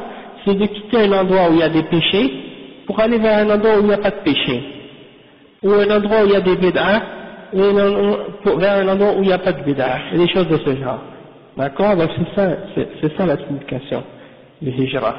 Après le cheikh il dit ومن مظاهر موالاة الكفار السفر إلى بلادهم لغرض النزهة ومتعة النفس، والسفر إلى بلاد الكفار محرم إلا عند الضرورة كالعلاج والتجارة والتعلم للتخصصات النافعة التي لا يمكن الحصول عليها إلا بالسفر إليهم، فيجوز بقدر الحاجة، وإذا انتهت الحاجة وجب الرجوع إلى بلاد المسلمين، ويشترط كذلك لجواز هذا السفر أن يكون مظهرا لدينه معتزا بإسلامه متعبدا عن مواطن الشر حذرا من دسائس الأعداء ومكائدهم، وكذلك يجوز السفر أو يجب إلى بلادهم إذا كان لأجل الدعوة إلى الله ونشر الإسلام. Donc le cheikh il dit, wa alaykum salam wa rahmatullahi wa barakatuh, ça va akhi, ça fait longtemps, alhamdulillah. Donc le cheikh il dit que parmi les aspects parmi les manifestations de l'alliance avec les kuffars, il y a le fait de voyager vers leur pays pour le but de, par exemple, comme certains musulmans maintenant dans les pays musulmans, ils vont faire du tourisme dans les pays kuffars, où ils vont visiter les pays kufr juste pour faire un voyage de plaisir ou des choses de ce genre. Donc le chef il dit que ça ça fait partie des manifestations du fait de s'allier avec les kuffars. Et le chef il dit le fait de voyager vers les pays des kuffars c'est haram excepté pour une nécessité, comme par exemple pour se faire traiter, pour un traitement comme si quand on est malade, ou bien pour faire du commerce. Donc tu t'en vas dans ces pays-là comme j'ai dit tout à l'heure pour faire un commerce ou pour acheter des choses ou pour vendre des choses puis tu retournes dans ton pays. Ou bien pour étudier des spécialités, des spécialisations qui sont bénéfiques pour les musulmans, que tu ne peux pas acquérir dans ton pays, alors tu t'en vas chez les kuffars pour l'étudier, et tu reviens lorsque tu as terminé. Donc c'est permis selon la nécessité. Et lorsque tu as terminé cette nécessité, lorsque tu es allé étudier là-bas, lorsque tu es venu étudier chez le kuffar et que tu as terminé d'étudier, tu as rempli ton besoin, eh bien tu dois retourner dans ton pays, dans le pays des musulmans. Et il y a une condition dans ce voyage pour qu'il soit permis, même en cas de nécessité, c'est que tu aies la capacité d'afficher ou d'exprimer ouvertement ta religion et d'être fier de ton islam et d'adorer Allah subhanahu wa ta'ala et de t'éloigner des endroits mauvais et de prendre garde également contre les ruses et les pièges des kuffars et des ennemis de l'islam. Et il dit que c'est permis également de voyager, et même il dit que c'est même obligatoire dans ce cas-là de voyager dans le but de faire le da'wah pour propager l'islam. D'accord? Donc ça c'est une chose importante à comprendre. Et donc on voit que beaucoup de musulmans qui viennent ici là, eh ben malgré qu'ils on prétend qu'ils ont une certaine liberté de pratiquer leur religion, on voit que beaucoup d'entre les musulmans, quand ils viennent ici, ils ne sont pas fiers d'être musulmans. Parfois même il y en a qui essaient de cacher qu'ils sont musulmans et qui ont honte d'être musulmans, et qui ne vont pas par exemple afficher ouvertement qu'ils sont musulmans. Ils vont se raser la barbe, ils vont par exemple essayer de s'infiltrer, de s'afficher, pas de s'afficher, ils vont s'intégrer dans la société et de faire croire même, de dire des paroles contraires à l'islam, au kuffar, pour faire croire, pour leur faire plaisir. Il faut qu'ils soient satisfaits de toi. Hein? Donc tu vas leur dire, il y en a certains qui vont leur dire non, la prière c'est pas obligatoire, ou bien ils vont leur dire non, le porc c'est permis, ou bien la polygamie, non, c'est pas dans l'islam, c'est interdit. Tu vois, ils vont mentir sur Allah et sur son prophète, mentir sur l'islam pour satisfaire les kuffars dans leur mécréance. Et ça c'est quelque chose de kufr. Donc al-wala wal-bara, ça veut dire al-wala lil kuffar, quand tu t'allies avec les kuffars, tu prends les kuffars pour allier, eh bien il y a des degrés de ça. Si tu t'allies avec eux, si tu leur ressembles dans quelque chose qui est haram, donc c'est haram. Si tu leur ressembles dans quelque chose qui est makruh, donc c'est makruh. Si tu leur ressembles dans quelque chose qui est mubah, dans quelque chose qui est permis, donc c'est permis. Mais si tu leur ressembles dans quelque chose qui est kufr, donc c'est kufr. Et si tu leur ressembles dans quelque chose qui est shirk, comme par exemple tu leur ressembles dans leurs adorations, tu leur ressembles dans leurs idolâtries, tu essaies de suivre leur exemple dans l'idolâtrie, donc ça c'est kufr, ça peut mener au shirk et au kufr. Tandis que pour certains, ils s'habillent d'une certaine façon, à leur façon, ils imitent leur façon, et donc ça c'est haram, donc ça tombe dans le haram. Ça ne veut pas dire nécessairement que quelqu'un qui s'habille, un musulman qui s'habille comme un kafir, automatiquement il devient kafir, ça dépend. Il faut voir les situations, il y a des différents cas. Et donc, il y a beaucoup de musulmans, tu les vois par exemple, ils vont aller travailler dans un magasin, certains magasins de mode, de vêtements. Par exemple, des magasins de certains styles de vêtements spécifiquement apportés par les kuffars. Ok? Et là, il va s'habiller d'une façon à la mode, comme les kuffars. Hein? Et maintenant, la mode des kuffars, pour les hommes, c'est de s'habiller un peu efféminé, comme des homosexuels. Donc, tu vois certains musulmans, Allah musta'an, qui s'habillent comme des homosexuels.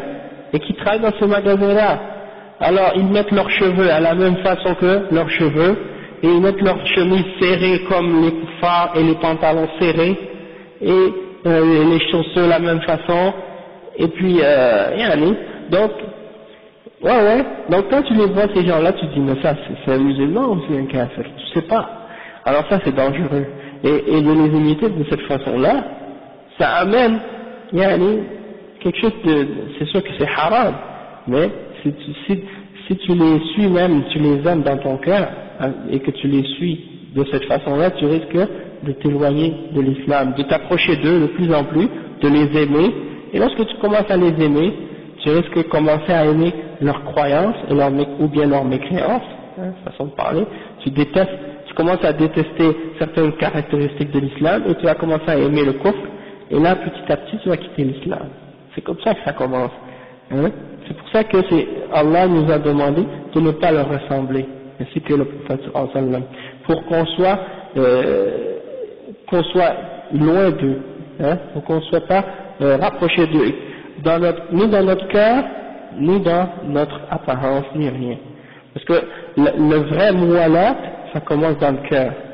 Le fait de prendre quelqu'un pour allié, ça commence par notre cœur.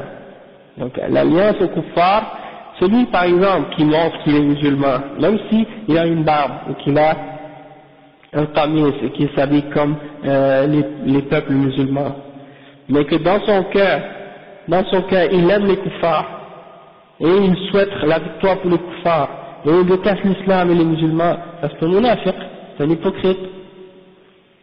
Tandis que l'autre, oui c'est vrai, mais c'est ça le vrai hypocrite. C'est ça la définition d'un vrai hypocrite. C'est quelqu'un qui dit je suis musulman et il pratique l'islam, mais dans son cœur il déteste l'islam et les musulmans. C'est l'ennemi d'Allah.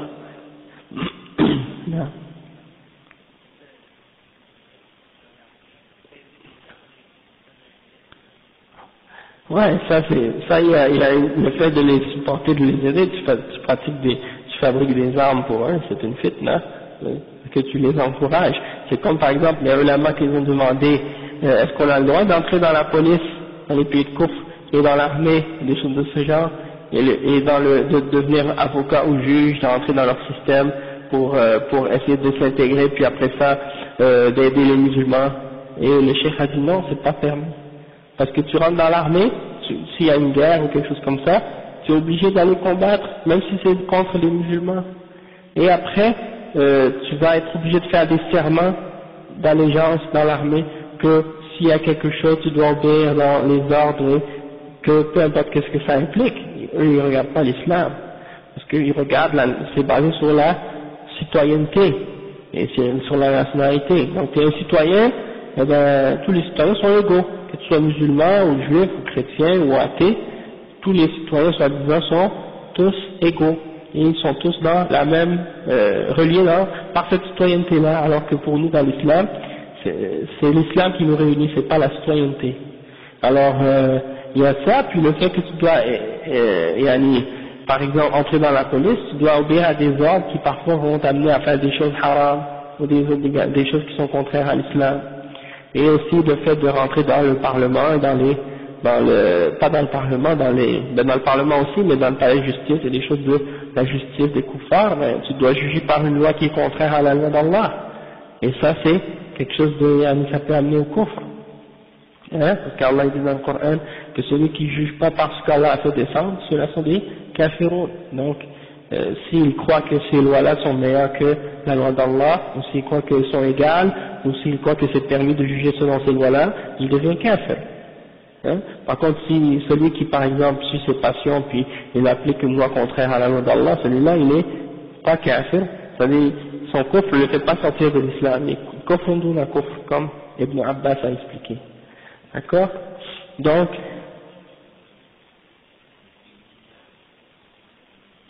ancienne colonie, ouais c'est ça. Ben qui jugent les pays qui ont été colonisés, qui jugent selon les lois que les kuffars ont importées, mais ces gens-là, par exemple, c'est des pays comme le Sénégal ou d'autres pays arabes et des autres pays musulmans non arabes également. Eh ben, les kuffars sont entrés, ils ont mis leur système de loi et tout ça, et ils sont partis. Et quand les musulmans sont venus, ils ont trouvé ces lois-là, ils ont continué à les appliquer. Ben, ça dépend de la personne. C'est-à-dire, si cette personne-là croit que de juger par autre que la loi d'Allah est permis, ou que c'est égal à la charia, ou que c'est supérieur à la charia, ou bien des choses de ce genre, celui qui croit ça, que soit c'est égal, que c'est supérieur, que c'est meilleur, que c'est égal, ou que c'est permis, celui-là il est kafir, il n'est pas musulman, hein, s'il a la connaissance. S'il est ignorant, il n'est pas kafir, il faut qu'il le sache, il faut qu'il ait la connaissance, il faut qu'il n'ait pas fait l'erreur, il ne faut pas que ce soit une erreur de sa part, il faut qu'il que ce soit une chose qu'il a fait consciemment, et qu'il était conscient et qu'il savait avec connaissance qu'il a fait cette erreur-là. Et puis il ne faut pas que ce soit pour une passion ou quelque chose comme ça. Est-ce qu'ils ont le droit de juger par ces lois qui sont contraires à l'islam? Non, ils n'ont pas le droit. C'est haram. C'est sûr que c'est pas permis. Mais pour changer ça, ces choses-là, ces dirigeants-là, ils doivent croire, ils doivent craindre Allah subhanahu wa ta'ala, ils doivent appliquer la charia. Et le problème, c'est que la plupart d'entre ces dirigeants-là, ils sont des ignorants. Ils connaissent même pas l'islam comme il faut.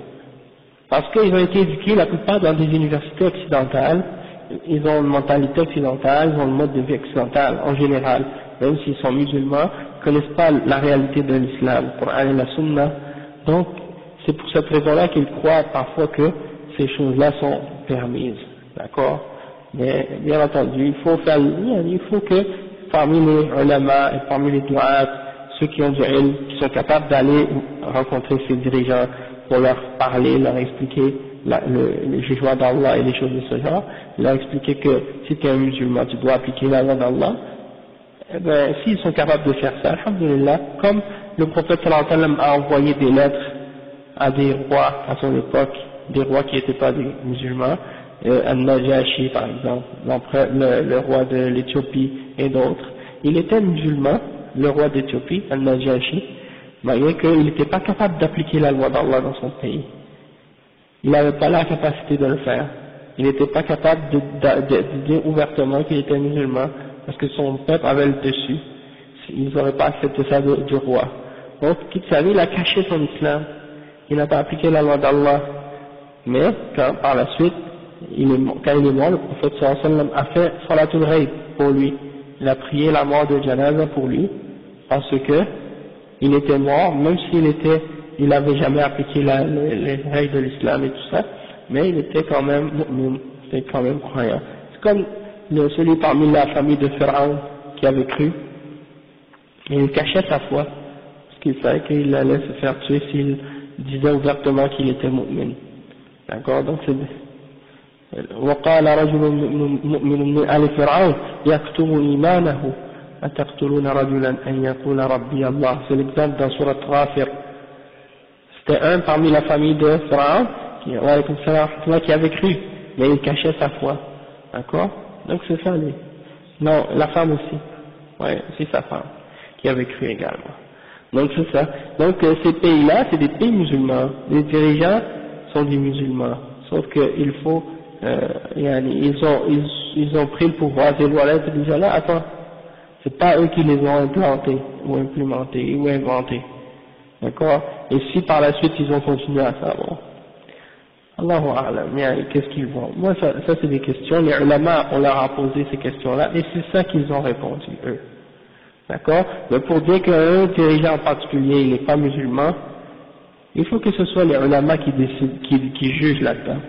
On ne peut pas juger comme moi ou n'importe quel autre musulman, on ne peut pas juger dans ces choses-là. Par exemple, il y a certains dirigeants que les ulama ont dit clairement que ce sont des kuffars.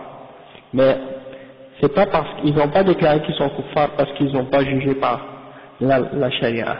Ils ont déclaré kuffars pour d'autres raisons. Comme par exemple le fait qu'ils ont cru à des principes qui sont contraires à l'islam, comme par exemple le communisme ou des choses de ce genre. Hein. Si un musulman dit je crois au communisme, je crois à la laïcité, je crois par exemple au capitalisme ou à d'autres idéologies qui sont fondamentalement contraires à l'islam, ou à la démocratie par exemple, ça c'est des choses qui sont contre. Mais, en tout cas, vous faites des questions plus détaillées. Ah, mais s'il est ignorant, tu lui expliques. Mais si par la suite que la personne, malgré que tu lui as expliqué, que tu lui as donné des preuves, là elle persiste à vouloir continuer dans cette voie-là, là c'est autre chose, d'accord? Et après le cheikh il dit,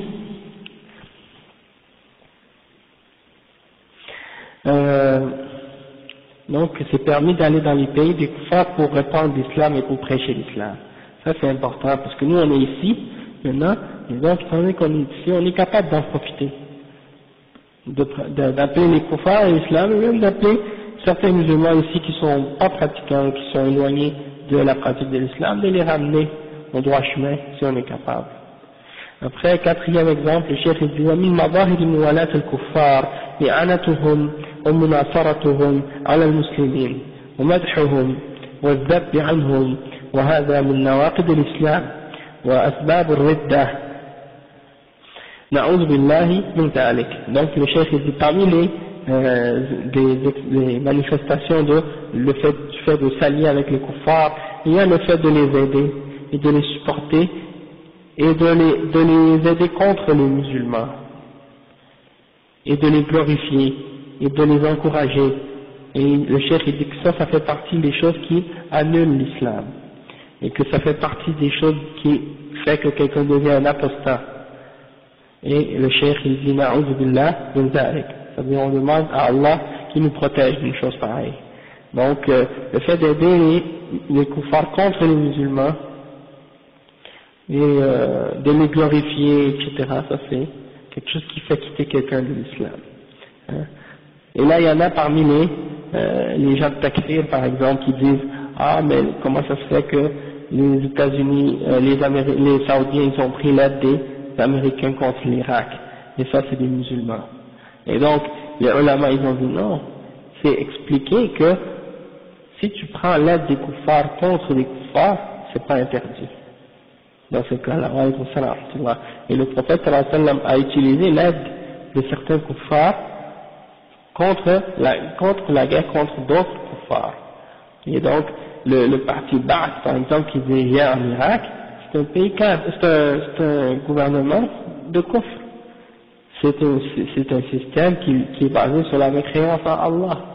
C'est un communiste socialiste qu'on appelle, et ce parti-là est fondé par un chrétien qui s'appelait Michel Aflaq, et Saddam Hussein était un, Michel Aflaq, il était, je pense, je suis pas certain, mais il a étudié à la Sorbonne, et c'était lui le fondateur de ce parti-là, Hizb al-Ba'ath. Et c'est un parti socialiste kafir, qui croit pas en Allah ou au prophète, qui rejette l'islam. Et donc, lui-même, dans ses écrits, Saddam Hussein, il a défendu ce parti-là, il était le dirigeant de ce parti. Et le parti qui dirige en Syrie, c'est le même parti que celui qui dirige en Irak. Et ce parti-là a été mis au pouvoir en Irak, et en Irak et en Syrie, par des coups d'État. Et ça a été aidé par Jamal Abdel Nasser, l'Égyptien. C'est lui qui les a aidés à prendre le pouvoir dans ces pays-là, à cette époque-là. Donc on ne veut pas trop entrer là-dedans, dans la politique, mais c'est juste pour faire comprendre que, donc dans ce cas-là, si un kafir aide les musulmans contre un autre pays kafir, donc dans ce cas-là, c'est pas kufr. Et le chef après, il dit وَمِنْ مَظَاهِرِ مُوَالَاةِ الْكُفَّارِ الاستعانة بهم والثقة بهم وتوليتهم المناصب التي فيها أسرار المسلمين واتخاذهم بطانة مستشيرين. Alaykoum salam wa rahmatullahi wa barakatuh.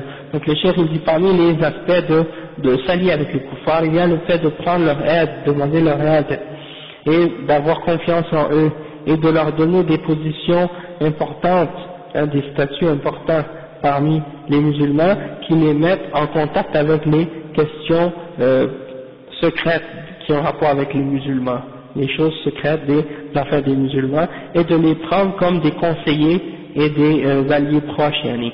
Ça fait que quelqu'un est kafir. Et le cheikh dit en bas, la note, ça dit fi ghayri halati darura, excepté par exemple de prendre l'aide des kuffars, excepté si c'est dans un cas de nécessité. Si c'est dans un cas de nécessité, dans ce cas-là ça devient permis, mais c'est uniquement par une nécessité. Comme c'est permis de manger du porc pour quelqu'un qui est en besoin qui va mourir s'il ne mange pas quelque chose et il trouve du porc devant lui ou un animal mort, eh bien c'est permis dans ce cas-là pour lui d'en manger juste pour rester en vie. Donc de la même situation, c'est pour toutes les choses qui sont une nécessité dans ce cas-là. D'accord? Et le cheikh il mentionne le verset qui dit قال الله تعالى يا أيها الذين آمنوا لا تتخذوا بطانة من دونكم لا يألونكم خبالا ودوا ما عنتم قد بدت البغضاء من أفواههم وما تخفي صدورهم أكبر قد بينا لكم الآيات إن كنتم تعقلون ها أنتم أولئك تحبونهم ولا يحبونكم وتؤمنون بالكتاب كله وإذا لقوكم قالوا آمنا وإذا خلوا عضوا عليكم الأنامل من الغيظ عضوا عليكم الأنامل من الغيظ قل موتوا بغيظكم إن الله عليم بذات الصدور إن تمسسكم حسنة تسؤهم وإن تصبكم سيئة يفرحوا بها وإن تصبروا وتتقوا لا يضركم كيدهم شيئا. Donc le cheikh ici il explique, wa alaykum salam, le cheikh il dit, oh vous les croyants, ne prenez pas des confidents d'en dehors de vous-même, hein? Ne prenez pas des conseils pour conseiller et pour confidents des kuffars. Ils ne failleront de vous bouleverser et ils souhaitent pour vous de la difficulté.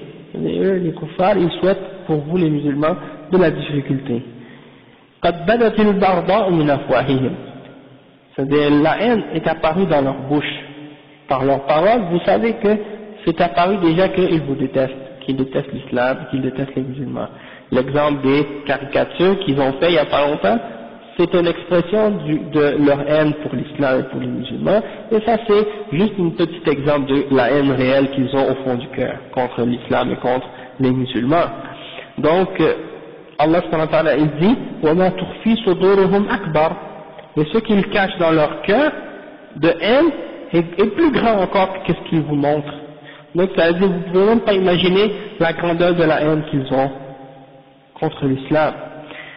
Et après Allah il dit قَدْ بَيَّنَّا لَكُمُ الْآيَاتِ إِن كُنتُمْ تَعْقِلُونَ. Nous avons clarifié pour vous les versets si vous utilisez votre tête, si vous réfléchissez, hein? Si vous avez de la raison, vous êtes capable de comprendre ces versets-là, ils sont clairs. Malheureusement, beaucoup parmi les musulmans, Allah nous ta'ala, qu'Allah nous guide et les guide tous, on dirait qu'ils n'ont pas compris la réalité de ces versets-là. Ils pensent que le Coran c'est un livre qui parle juste d'une époque, c'est-à-dire l'époque du prophète Mohammed sallallahu alayhi wa sallam, et que ce verset-là parle uniquement des kuffars qui vivaient au temps du prophète Mohammed sallallahu alayhi wa sallam. Et ils n'ont pas compris que Allah subhanahu wa ta'ala dans ce livre-là, il parle du passé, du présent et de l'avenir, et qu'il te donne une réalité qui fait partie, c'est-à-dire quand il parle des kuffars, il parle de la réalité de leur nature, la nature qui est dans leur cœur, étant donné qu'ils sont des kuffars. Donc les kuffars, peu importe qu'ils soient au temps du prophète sallallahu alayhi wa sallam, ou qu'ils sont au temps de Nuh, ou qu'ils sont au temps d'Ibrahim, ou au temps de Moussa, ou au temps de Isa, ou au temps de Muhammad sallallahu alayhi wa sallam, ou au temps aujourd'hui, tashabahat qulubuhum, leur cœur se ressemble, et ils sont tous sur la base du kufr, et leur nature est la même. Donc il y en a parmi les musulmans qui croient que ça, ces versets-là, c'était révélé juste pour le temps du prophète sallallahu alayhi wa sallam, pour les kuffars de l'époque, pas pour aujourd'hui. Et ça c'est faux, c'est complètement faux. Ça s'applique également aujourd'hui, et peut-être même encore plus parfois, parce que c'est des choses qu'on voit clairement aujourd'hui. La haine des kuffars pour l'islam et pour les musulmans. D'accord? Donc il y en a qui vont dire, ah mais non, j'ai un kafir dans mon travail, et lui il est gentil avec moi, il me parle bien, et tout, il est pas un ennemi de l'islam et des musulmans. Tu vois? Donc il se base sur un exemple d'un individu pour juger sur tous les kuffars en entier. Subhanallah, peut-être qu'il y en a parmi un ou deux ou quelques-uns qui sont comme ça, mais on parle de la règle générale, comment sont les kuffars. Hein? Et peut-être que au temps du prophète sallallahu alayhi wa sallam, il y en avait, comme par exemple Abu Talib, l'oncle du prophète sallallahu alayhi wa sallam, qui aidait l'islam et les musulmans, et qui supportait le prophète sallallahu alayhi wa sallam, et qui protégeait le prophète sallallahu alayhi wa sallam contre les mouchriquins. Mais il est quand même mort mouchrik, il a refusé l'islam, d'accord? Mais malgré tout, bon c'est sûr, aujourd'hui encore, il y en a parmi les kuffars qui n'ont pas qui n'ont pas manifesté une haine ou qui n'ont pas montré qu'ils détestaient ouvertement l'islam, d'accord? Mais ça c'est une minorité parmi eux, et ça ne veut pas dire qu'ils ne sont pas des kuffars, d'accord? Après, le chef il continue le verset qu'il a mentionné dans le Coran, il dit Ha antum ula'i tushibbunahum wa la yushibbunakum. Ça c'est toujours quelque chose qui m'a étonné quand j'ai lu le Coran, j'ai lu ce verset-là, ça m'a toujours frappé. Parce qu'Allah subhanahu wa ta'ala, il nous dit, qu'est-ce que vous avez vous les aimez, alors qu'eux ils vous aiment pas. Et c'est incroyable de voir des gens qui aiment, des gens qui nous aiment même pas. On essaie de les aimer puis de leur montrer qu'on a de l'amour pour eux, alors qu'ils nous détestent. Hein? Donc ça c'est quelque chose d'étonnant, il y a de la part de certains. Alors que vous croyez en le livre en entier, ou vous croyez au livre, au Coran en entier. Alaykoum salam wa rahmatullah. C'est pas vous croyez en une partie puis vous rejetez l'autre partie comme certains. Hein? Est-ce que vous croyez en une partie du livre et vous rejetez l'autre partie? فما جزاء من يفعل ذلك منكم إلا خزي في الحياة الدنيا. La récompense de ceux qui font ça ne sera que l'humiliation dans cette dunya. ويوم القيامة يردون إلى أشد العذاب. Et au jour de la résurrection, ils seront ramenés au plus dur châtiment. D'accord? Donc ça c'est pas ça votre cas, vous croyez au livre en entier, vous n'avez le kitab kulli. Donc pourquoi vous agissez comme ça? Pourquoi vous les aimez alors qu'eux ils vous détestent? Et après Allah dit وَإِذَا لَقُوكُمْ قَالُوا آمَنَّا. Ça c'est les hypocrites. Et lorsqu'ils vous rencontrent, ils disent nous croyons. وَإِذَا خَلَوْا عَضُّوا عَلَيْكُمُ الْأَنَامِلَ مِنَ الْغَيْظِ. Et quand ils vous voient, ils disent nous croyons, mais quand ils s'en vont, ils se montrent les bouts des doigts de haine et de colère contre vous. Hein? Et Allah subhanahu wa ta'ala, il dit au prophète sallallahu alayhi wa sallam, قُلْ مُوتُوا بِغَيْظِكُمْ. Dit, mourrez de votre rage. Inna Allah alimun bizati sudur. Allah il sait ce qu'il y a dans les cœurs. In tamsaskum hasanatun tasu'hum. Si quelque chose de bien vous touche, ça leur fait de la peine, ça les afflige. Ils sont tristes quand quelque chose de bien arrive aux musulmans. Ça c'est la caractéristique des kuffars et des munafiqin. Quand quelque chose de mal arrive aux musulmans, ils sont heureux. Wa in tusibhum sayyi'atun yafrahu biha. Hein?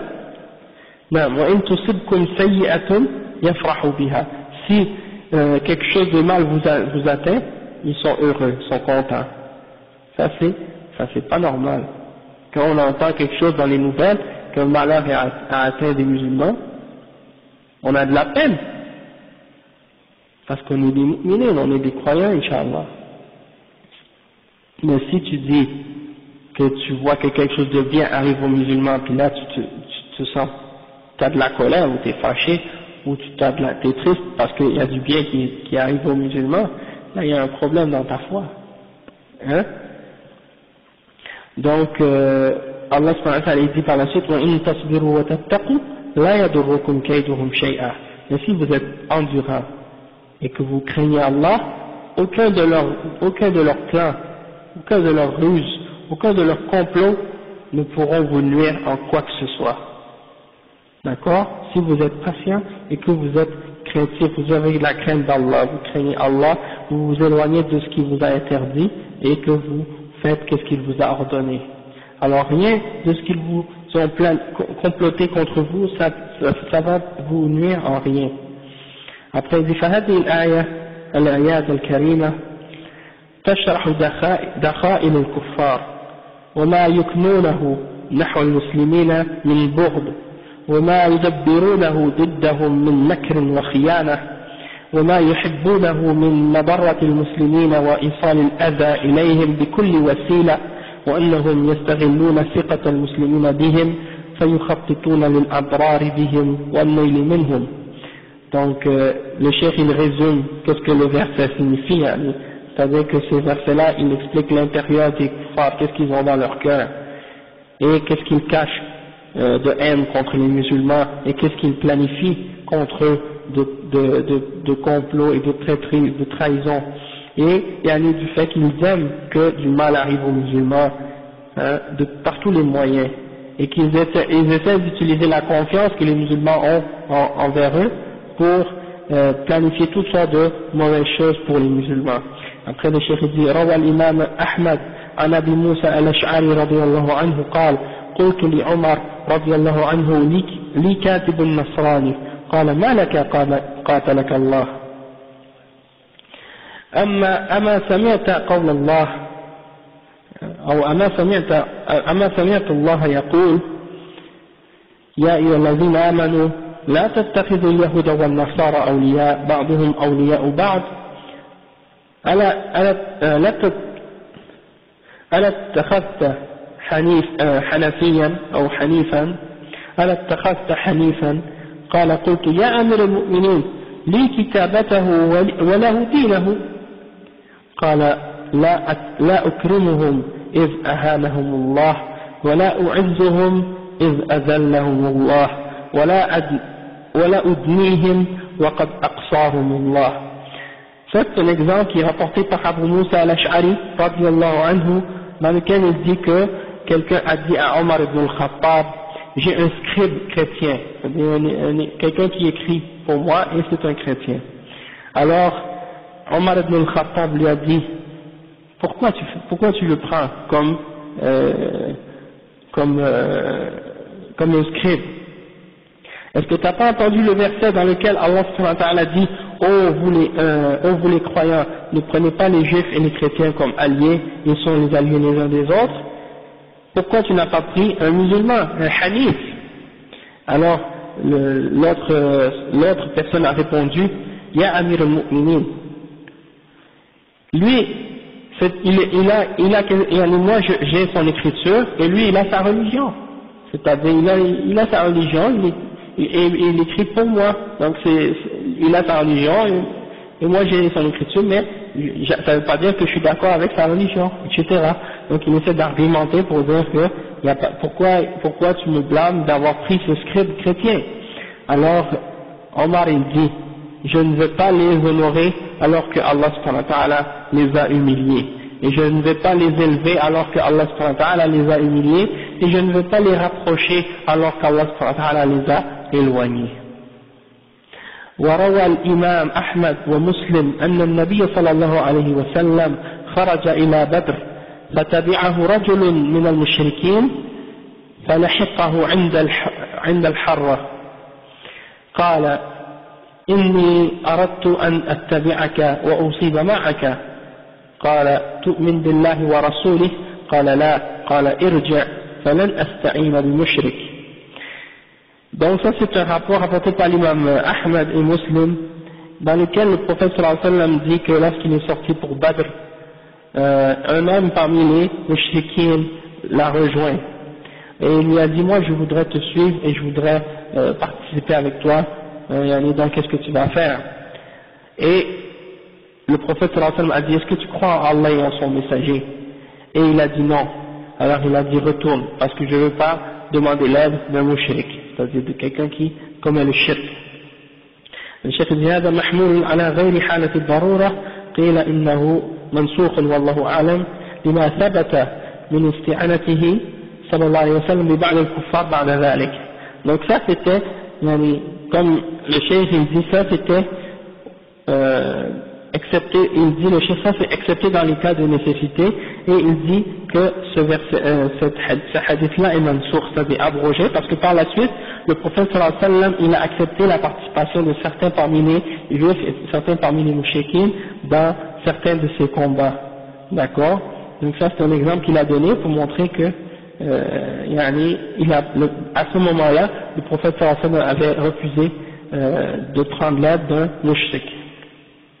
وهذه الشيخ ومن هذه النصوص يتبين لنا تحريم تولية الكفار أعمال المسلمين التي يتمكنون بواسطتها من الاطلاع على أحوال المسلمين وأسرارهم ويكيدون لهم بإلحاق الضرر بهم.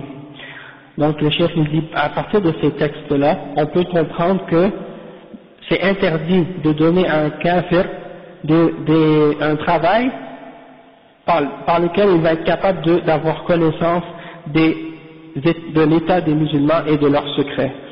Et ils vont être capables de faire des complots contre les musulmans pour que du mal les atteigne. Le chef dit, ومن هذا ما وقع في هذا الزمان من استقدام الكفار إلى بلاد المسلمين بلاد الحرمين الشريفين وجعلهم أعمالا أو عمالا وسائقين ومستخدمين ومربين في البيوت وخلطهم مع العوائل أو خلطهم مع المسلمين في بلادهم.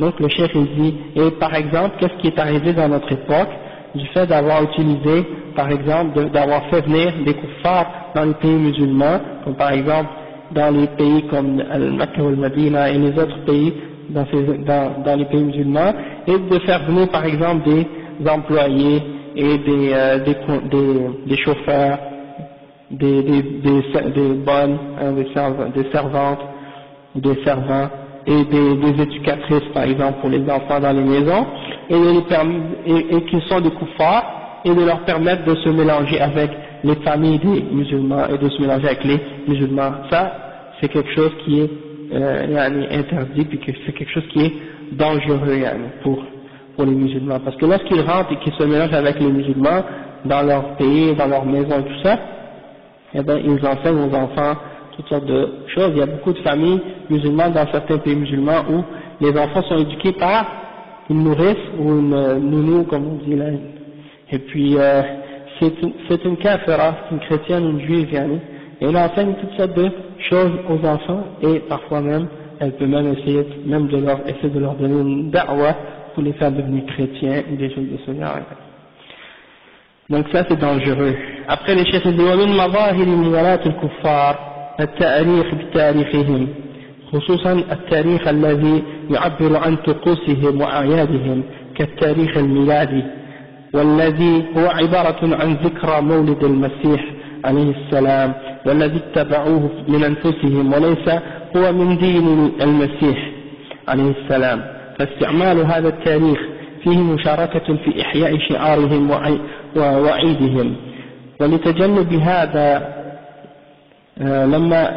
لما أراد الصحابة رضي الله عنهم وضع تاريخ للمسلمين في عهد عمر رضي الله عنه عدلوا عن تواريخ الكفار وأرخوا بهجرة الرسول صلى الله عليه وسلم مما يدل على وجود مخالفة الكفار في هذا وفي غيره مما هو من خصائصهم والله المستعان. Donc le cheikh il dit par exemple, une des aspects qui fait partie de montrer qu'on s'allie avec le kuffar, c'est le fait de prendre pour calendrier leur calendrier et leur système de date, hein. Donc le fait de prendre leur système pour déterminer les dates et les années, etc., comme le calendrier grégorien que les kuffars utilisent, eh ben, dans plusieurs pays musulmans maintenant, c'est devenu le calendrier qui est accepté, qui est utilisé comme étant l'officiel. Et ça c'est quelque chose qui montre qu'on a une certaine forme de wala envers les kuffars. Et ça, c'est contraire à l'islam. Parce que eux, ils ont établi leur calendrier pour se rappeler des jours de leur fête et les choses qui ont rapport avec les pratiques de leur religion et leurs rituels, etc. Donc, par exemple, les juifs, ils ont un calendrier également, qui est différent du calendrier des chrétiens. Donc, les Chinois, ils ont un autre calendrier également. Les Vietnamiens ils ont un calendrier. La plupart des différents peuples, ils ont tous un calendrier différent. Et même parmi les chrétiens, il y a des chrétiens qui n'ont pas le même calendrier que le calendrier grégorien. Les orthodoxes, ils n'ont pas le même calendrier que le calendrier des catholiques. Donc chacun d'entre eux, ils ont un calendrier différent. Et ils ne suivent pas les autres dans leur calendrier. Donc nous les musulmans, on doit se distinguer de ces gens-là et suivre notre calendrier, c'est-à-dire le calendrier islamique, avec les dates basées sur les choses qui ont rapport avec l'islam, comme Ramadan et Dhul Hijjah et les autres mois qu'on connaît. Hein. Et puis aussi, c'est les Sahaba qui ont établi ce calendrier-là, en se basant sur la date du Hijra comme étant la base ou la première année. Pour dire que c'est l'an 0, c'est l'année du Hijra du prophète sallallahu alayhi wa sallam. Contrairement aux chrétiens qui ont basé leur calendrier soi-disant sur la naissance de Isa. Notre calendrier n'est pas basé sur la naissance du prophète Mohammed sallallahu alayhi wa sallam, mais il est basé sur Al-Hijra. C'est pour montrer qu'il y a une distinction et que c'est pas basé sur ça. Notre calendrier est basé sur quelque chose d'autre, plus grand encore. D'accord? Et donc Omar ibn al-Khattab qui a établi ce calendrier-là, et tous les Sahaba ont été avec lui là-dedans, et ils ont été d'accord là-dessus, et ça fait partie de quelque chose qui fait partie de l'ijma' des musulmans. Et donc on ne peut pas rejeter ça pour suivre l'exemple des kuffars. Mais la plupart du temps, c'est durant la colonisation, les Français, les Anglais et les autres pays de l'Europe, quand ils ont envahi les pays musulmans, ils ont établi leur calendrier dans nos pays. Et quand ils sont partis, on l'a gardé, mais c'est obligatoire pour les pays musulmans de changer ça et de remettre le calendrier islamique pour qu'on soit capable de se distinguer encore plus de leur système.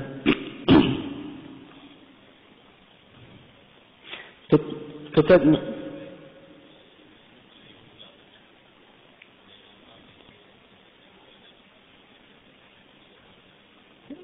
pour le Jumu'ah et tout, ouais, c'est ça, leur jour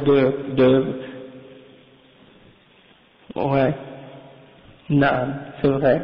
Donc les fêtes, les week-ends, c'est pas la même chose, c'est jeudi, vendredi, ouais c'est ça, jeudi, vendredi en Algérie, c'est comme ça, puis en Arabie Saoudite aussi, je crois, c'est comme ça. Et après ça a été changé. Donc tu vois, ça c'est un exemple de suivre l'exemple des kuffars et de les prendre pour aller dans ces choses-là, ça c'est quelque chose qui est contraire à l'islam. D'accord? Mais ça c'est des choses qu'il faut qu'on sache, parce que c'est important de comprendre ça, pour qu'on puisse par la suite, à l'avenir, Inch'Allah, changer ces choses-là si Allah nous en donne la capacité. Amen. Donc le cheikh dit ومن مظاهر موالاة الكفار مشاركتهم في أعيادهم ومساعدتهم في إقامتها أو تهنئتهم بمناسبتها أو حضور إقامتها وقد فسر قوله سبحانه وتعالى والذين لا يشهدون الزور أي من صفات عباد الرحمن أنهم لا يحضرون أعياد الكفار. Donc le cheikh il dit parmi les signes qu'on prend pour les kuffars pour allier, c'est que on participe à leurs fêtes hein, et à leurs célébrations. Et on les aide à établir ces célébrations-là ou ces fêtes-là, et on les félicite dans l'occasion de ces fêtes, comme par exemple Noël ou des choses de ce genre. On souhaite une bonne fête ou des choses de ce genre-là, ça c'est pas permis. Donc on va s'arrêter pour le Adhan, et puis Inch'Allah on continuera la semaine prochaine. قولي هذا واستغفر الله لي ولكم سبحانك اللهم وبحمدك أشهد أن لا إله إلا أنت أستغفرك وأتوب إليك.